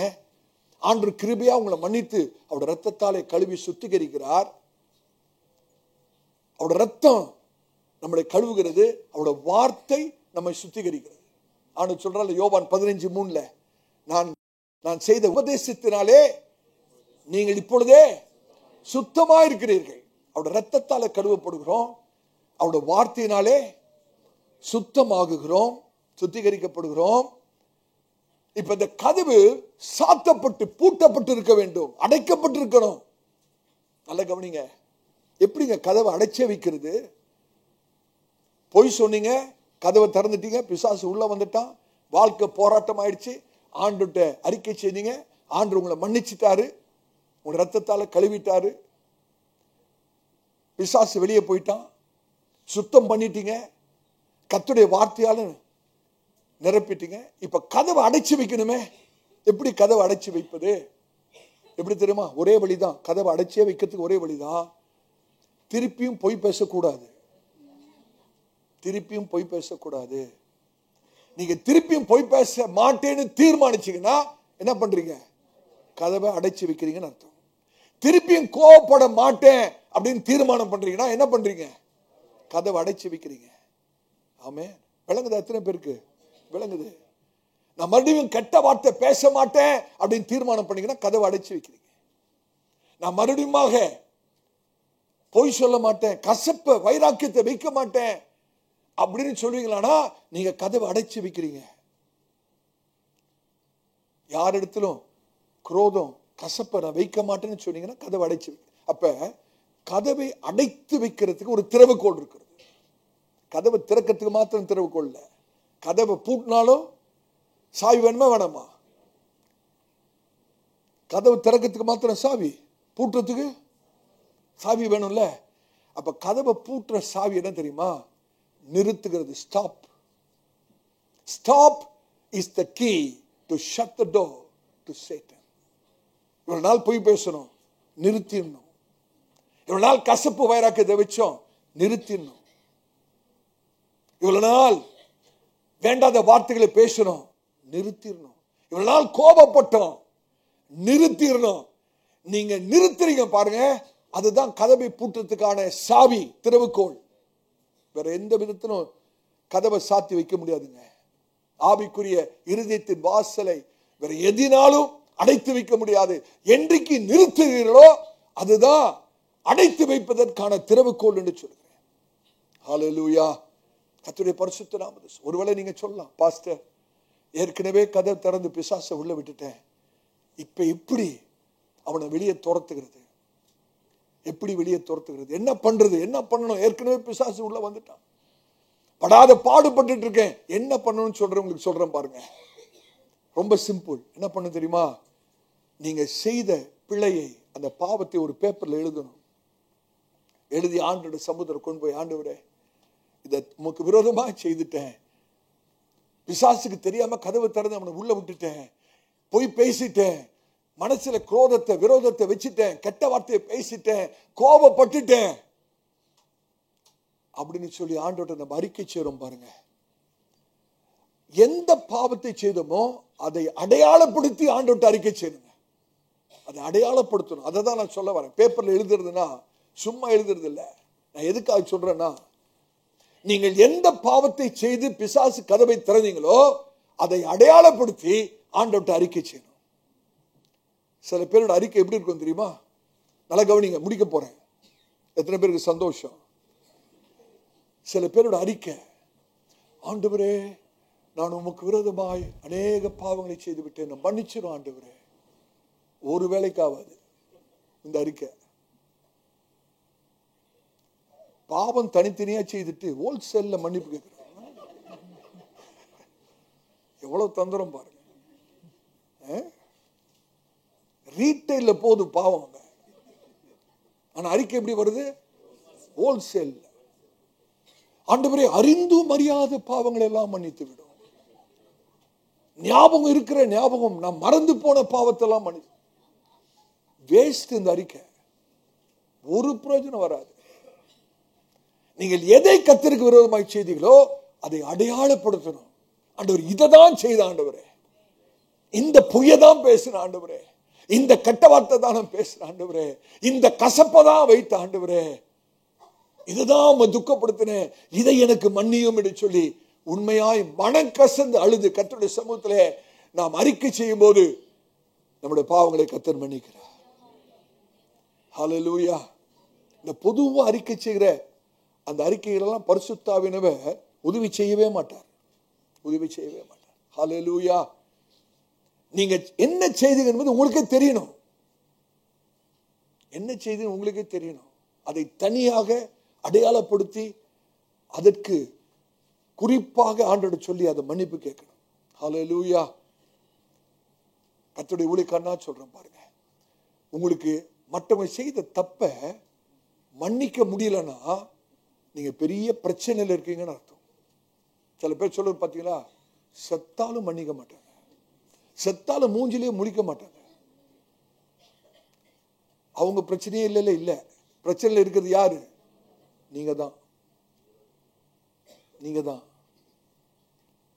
சில பேர் கோவப்படுறாங்க பாருங்க, விஷயம் தெரியாம கோவப்படுறது. கோவம்னா என்ன தெரியுமா உங்களுக்கு? மற்றவங்க செய்த தவறுக்கு உங்களையும் தண்டிச்சுக்கிறது தான் கோவம். கோவம் என்னது? யாரோ தப்பு செய்துட்டு போயிட்டாங்க, அதுக்கு யாருக்கு தண்டனை கொடுக்கணும்? அவங்களுக்கு தண்டனை கொடுக்கணும். ஆனா அவங்களுக்கு கொடுக்கறது இல்லை, கொடுக்க முடியாது, ஆள் போயிட்டு இருப்பாரு. ஆனா இவங்க கோபப்பட்டு பட்டு யாரை தண்டிக்கிறாங்க? இவங்களே தண்டிச்சுக்கிறாங்க. இதான் கோபம் பிரதர். திருப்பியும் கோபப்படுவீங்களோ நம்ம? உங்களே தண்டிச்சுக்கணும்னு விருப்பப்பட்டீங்கன்னா கோபப்படுங்க. யாரோ செய்த தப்புக்கு நம்ம ஏங்க கோபப்படணும்? நம்மளையும் தண்டிக்கணும். யோசித்து பாருங்க, யோசித்து பாருங்க. ஆமென். கர்த்தருடைய ஊழியக்காரனா சொல்றேன், தாராளமா மன்னிங்க. கர்த்தர் நமக்கு எவ்வளவு மன்னிச்சிருக்கிறார், எவ்வளவு மன்னிச்சிருக்கிறார். கர்த்தர் உங்களுக்கு மன்னித்தது போல நீங்கள் மற்றவர்களுக்கு மன்னியுங்கள். ஹல்லேலூயா. கோபத்தை மாத்திரம் அடுத்த நாளைக்கு எடுத்துட்டு போயிடாதீங்க, தயவு செய்து அடுத்த நாளைக்கு எடுத்துட்டு போயிடாதீங்க. பிசாசுக்கு நீங்க கதவை திறக்கிறீங்க. சில பேர் பிரச்சனை எல்லாம் தீர்ந்து இருக்கும், எல்லாம் பேசி எல்லாம் சமாதானம் ஆயிருக்கும், 2 நாள் கழிச்சு திருப்பி அதையே பேசுறது. திருப்பி தரீங்க, எல்லாம் பேசி சமாதானம் ஆயிடுச்சு, பிரச்சனை எல்லாம் முடிஞ்சிருச்சு. அந்த அம்மா சொல்லுவாங்க, என்ன ஆனாலும் போச்சு, அப்படியே கதவு திறந்தாச்சு. பிசாசு திருப்பி உள்ள வந்துட்டான். துரத்துறது பெரிய பாடுங்க, கதவை அடைச்சி வைங்க. அதனாலதான் யாக்கோபு சொல்றாரு, அந்த பகுதியை வாசிங்க, ஜெபித்து முடிக்கலாம். யாக்கோபு 3ஆம் அதிகாரம் 14 16 வரைக்கும். யாக்கோபு 3ஆம் அதிகாரம் 14 16 வரைக்கும். உங்கள் இருதயத்திலே கசப்பான வைராக்கியத்தையும் விரோதத்தையும் வைத்தீர்களானால் நீங்கள் பெருமை பாராட்டாதிருங்கள். சத்தியத்திற்கு விரோதமாய் பொய் சொல்லாமலும் இருங்கள். இப்படிப்பட்ட அத ஞானம் சொல்றாரு பாருங்க.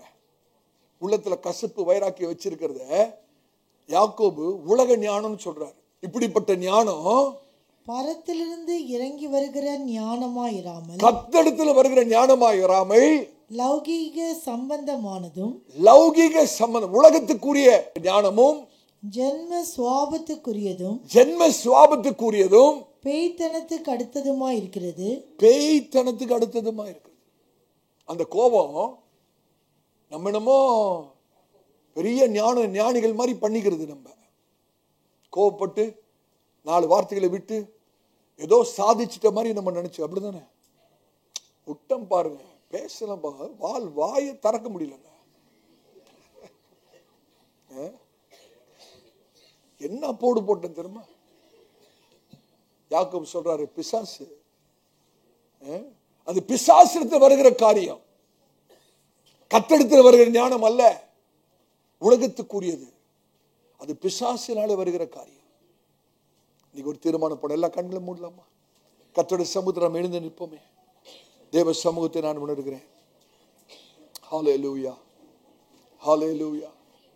கீழ்த்தளத்தில் இருக்கிறவங்களும் மேல் தளத்தில் இருக்கிறவங்களும் அன்பாய் கேட்கிறேன், கர்த்தருடைய ஊழியக்காரனாய் கேட்கிறேன். இன்றைக்கு ஒரு தீர்மானம் பண்ணுங்க. ஆண்டவரே, இனிமேலும் நான் பிசாசுக்கு இடம் கொடுக்க மாட்டேன், பிசாசுக்கு வாசலை திறக்க மாட்டேன். அருமையான சபையாரே, யாக்கோபு ஒரு ரகசியத்தை சொல்லுகிறார். என்ன தெரியுமா? கர்த்தருக்கு உங்களை ஒப்பு கொடுத்து, கர்த்தருக்கு உங்களை ஒப்பு கொடுத்து பிசாசை எதிர்த்து நில்லுங்கள், அவன் உங்களை விட்டு ஓடி.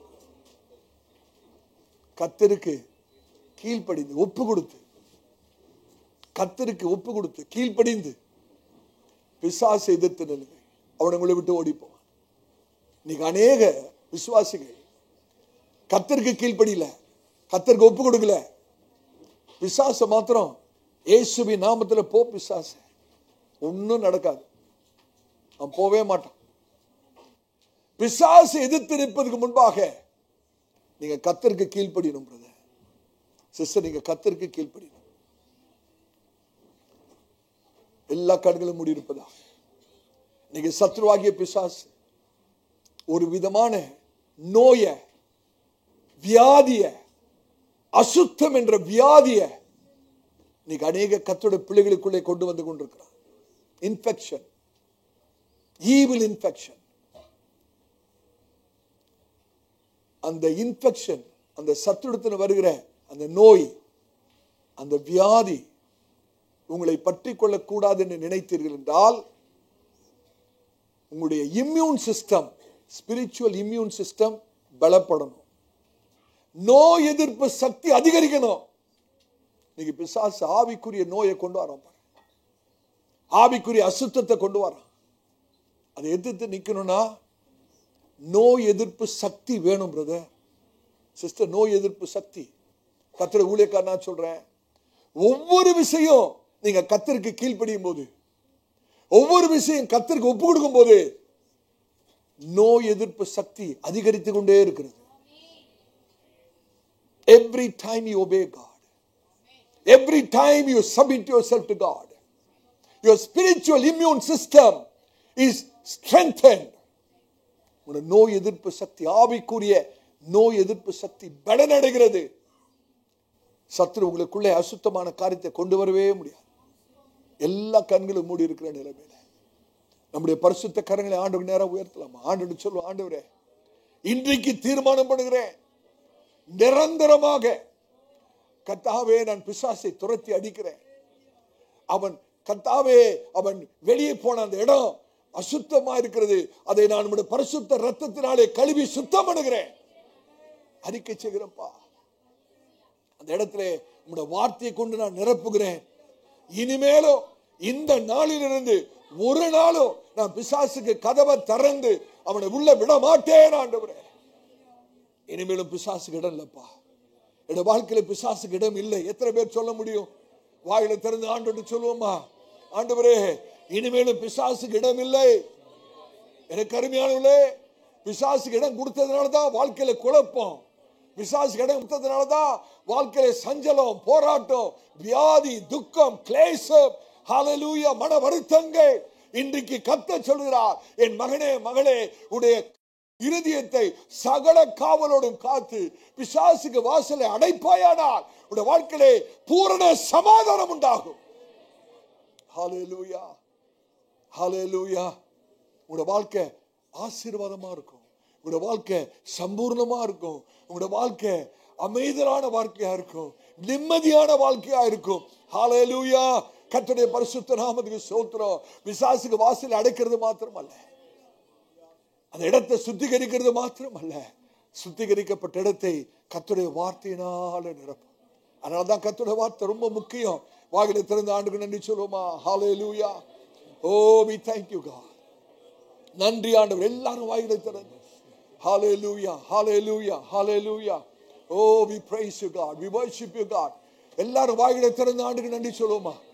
தேவ சமூகத்தை நான் ஆவியில உணர்கிறேன். ஓ ஆவியானவர் நம்மத்தில் அசைவாடி கொண்டிருக்கிறார். ஹல்லேலூயா, ஹல்லேலூயா. நன்றி, நன்றி, நன்றி ஆவியானவரே. நன்றி ஆண்டவரே, நன்றி ஆண்டவரே. அர்ப்பணிக்கிற ஆண்டவரே, என்னோட வாழ்க்கை நமக்கு ஒப்பு கொடுக்கிற ஆண்டவரே. ஹல்லேலூயா. எல்லாரும் வாயிலை திறந்து உங்களோட வாழ்க்கை ஆண்டுக்கு அர்ப்பணியுங்க, ஆண்டுக்கு ஒப்பு கொடுங்க. ஆண்டவரே, நாங்கள் உமக்கு கீழ்ப்படிந்து நடப்போம். ஹல்லேலூயா. அர்ப்பணித்தேன். ஹல்லேலூயா. அப்பா, என்னை முழுவதும் அர்ப்பணித்தேன் ஐயா. உயிரோடு இருக்கும் நாளெல்லாம் உமக்கு சொந்தம் ஐயா. அப்பா, என்னை முழுவதும் அர்ப்பணித்தேன் ஐயா. உயிரோடு இருக்கும் நாளெல்லாம் உமக்கு சொந்தம் ஐயா. அர்ப்பணித்தேன், அர்ப்பணித்தேன், நான் அர்ப்பணித்தேன், அர்ப்பணித்தேன், நான் அர்ப்பணித்தேன். என் ஆவி ஆத்மா சரீரம் அர்ப்பணித்தேன். என் ஆவி ஆத்மா சரீரம் அர்ப்பணித்தேன். உள்ள உடல் எல்லாமே, உள்ள உடல் எல்லாமே உமக்கு தந்தேயா. உள்ள உடல் எல்லாமே உமக்கு தந்தேயா. கள்ளம் கபடு, கள்ளம் கபடு இல்லாமல் காத்து கொள்ளுமையா.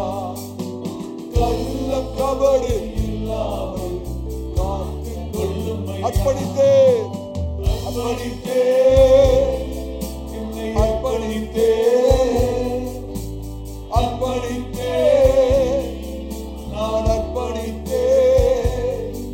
என் ஆவி ஆத்மா சரீரம் அர்ப்பணித்தேன். என் ஆவி ஆத்மா சரீரம் அர்ப்பணித்தேன். உலக பெருமை சிற்றின்பம், உலக பெருமை சிற்றின்பம் உதறிவிட்டேனையா. உலக பெருமை சிற்றின்பம் உதறிவிட்டேனையா. கசப்பு வெறுப்பு, கசப்பு வெறுப்பு காயங்கள் கடந்து போனதையா. கசப்பு வெறுப்பு காயங்கள் கடந்து போனதையா. என் ஆவி ஆத்மா சரீரம் அர்ப்பணித்தேன். என் ஆவி ஆத்மா சரீரம் அர்ப்பணித்தேன். என் ஆவி ஆத்மா சரீரம் அர்ப்பணித்தேன். என் ஆவி ஆத்மா சரீரத்தை அர்ப்பணிக்கிறான். என் ஆவி ஆத்மா சரீரம் அர்ப்பணித்தேன். எல்லா கண்களும் மூடி இருக்கிற நிலைமையில ஒருவேளை ஆண்டவரே, ஏற்கனவே என்ன வாசலை திறந்து பிசாசை வெளில விட்டுட்டேன், இன்னைக்கு எனக்கு ஒரு விடுதலை தாங்க, வாழ்க்கை போராட்டமா இருக்கு, என்னால சமாளிக்க முடியல, கஷ்டமா இருக்கு ஆண்டவரே, எனக்கு இன்னைக்கு ஒரு விடுதலை வேணும்னு சொல்லுகிறவர்கள் மாத்திரம் நீங்கள் இருக்கிற இடத்துல உங்களுடைய கரத்தை உயர்த்துங்க. உங்களுக்காய் ஜெபிக்கும்படியாய் கர்த்தரால் ஏவப்படுகிறேன். மேல் தரத்திருந்தாலும் கீழ்த்தரத்திருந்தாலும் தேவ சமூகத்தில் உங்களை தாழ்த்தி வெறுமையாக்கி உங்களுடைய கரத்தை கர்த்தருக்கு நேராய் உயர்த்துங்கள். ஹல்லேலூயா. நம்ம எல்லாரும் ஒருமனப்பட்டு சேர்ந்து ஜெபிக்க போகிறோம். கர்த்தருடைய ஆலயத்தை விட்டு நீங்கள் போவதற்கு முன்பாக கர்த்தர் ஒரு பெரிய விடுதலையை தர விரும்புகிறார். ஹல்லேலூயா, ஹல்லேலூயா, ஹல்லேலூயா. எங்கள் அதிகமாக நேசிக்கிற அன்பின் பிதாவே, ஆண்டவராய் இயேசுவின் நாமத்தில் உம்முடைய பாதத்தில் வருகிறோம். உயர்த்தப்பட்ட கர்த்தாவே, எங்களுடைய கரங்களை நீங்க பாக்குறீங்களா ஆண்டவரே? ஐயா, உதவியற்ற நிலைமையிலே திக்கற்றவர்களாக என்ன செய்வதென்று திகைத்து போனவர்களாக கர்த்தாவே உதவியை தேடி நாடி எங்களுடைய கரத்தை உமக்கு நேராக நீட்டுகிறோம். இந்த வேளையிலே தேவனுடைய வல்லமை இறங்குவதாக, நீட்டப்பட்ட கரங்களுக்குள்ளாக தேவனுடைய வல்லமை பாயட்டும் ஆண்டவரே. இன்றைக்கு பரிசுத்த ஆவியானவர் ஒரு பெரிய விடுதலை தருவீராக. எல்லா சத்துடைய நுகம் இயேசுவின் நாமத்திலே அபிஷேகத்தினாலே உடைக்கப்பட வேண்டுமாறு ஜெபிக்கிறோம். கர்த்தர் ஜனத்தாருக்கு ஒரு பெரிய விடுதலை தருவீராக. ஆவிலே விடுதலை, ஆத்மாவிலே விடுதலை, சரீரத்திலே விடுதலை, மனதிலே விடுதலை, இயேசு கிறிஸ்துவின் நாமத்திலே விடுதலை உண்டாவதாக. Thank you Lord. நன்றி ஆண்டவரே. உடைய திருக்கரத்தை வாக்கி ஒப்பு கொடுக்கிறோம். குடி வந்திருக்கிற ஒவ்வொருவரையும் கர்த்தர் ஆசீர்வதியும். பரிசுத்த ஆவியோடு கூட தொடர்ந்து பேசுவீராக. நாங்கள் சிறுக வேணும், நீங்க பெருக வேணும். எல்லா கனத்துதி மகிமைக்கு செலுத்துகிறோம். இயேசு கிறிஸ்துவின் நாமத்தில் ஜெபம் கேளும் எங்க நல்ல பிதாவே. நம்முடைய கர்த்தராகிய இயேசு கிறிஸ்துவின் கிருபையும் பிதாவாகிய தேவன் அன்பும் பரிசுத்த ஆவியினுடைய அன்யோன்ய ஐக்கியமும் நம் அனைவரோடு கூட சகல பரிசுத்தவான்களோடு கூட என்றும் என்றும் சீக்கிரமாய் வரப்போகிற ஆண்டவராகிய இயேசு கிறிஸ்துவின் வருகை பரிந்தம் இருப்பதாக. ஆமென், ஆமென், ஆமென். கர்த்தர் உங்களை ஆசீர்வதிப்பார். கர்த்தர் உங்களோடு கூட இருப்பார். இன்று பிரசங்கிக்கப்பட்ட கர்த்தருடைய வார்த்தையினால் நீங்கள் ஆசீர்வதிக்கப்பட்டு இருப்பீர்கள் என்று நம்புகிறோம். நமது திருச்சபையின் ஞாயிறு ஆராதனை நேரங்கள்: ஆங்கில ஆராதனை காலை 7 மணிக்கு நடைபெறும். தமிழ் ஆராதனை காலை 10:30 மணிக்கு நடைபெறும். இருமொழி வேத பாடம் மாலை 6 மணிக்கு நடைபெறும். நம் திருச்சபையின் விலாசம்: அப்போஸ்தல கிறிஸ்தவ சபை, பெரம்பூர் ஊழியங்கள், 74 பல்லாடு தெரு, அகரம், சென்னை 6,82,000. தனிப்பட்ட ஜெபத்திற்கு தொடர்பு கொள்ள வேண்டிய அலைபேசி எண்கள் 9566262203 மற்றும் ஒரு எண் 9551648083. மேலும் ஒரு எண் 9941447894. நமது திருச்சபையின் தொலைபேசி எண் 0441508155. மேலும் மற்ற பிரசங்கங்களுக்கு நமது யூடியூப் சேனலான ஏசிஏ பெரம்பூர் மினிஸ்ட்ரீஸை அணுகவும். நமது திருச்சபையின் வலைதள முகவரி www.acaperambourministries.org. தேவன் உங்களை ஆசீர்வதிப்பாராக. ஆமென்.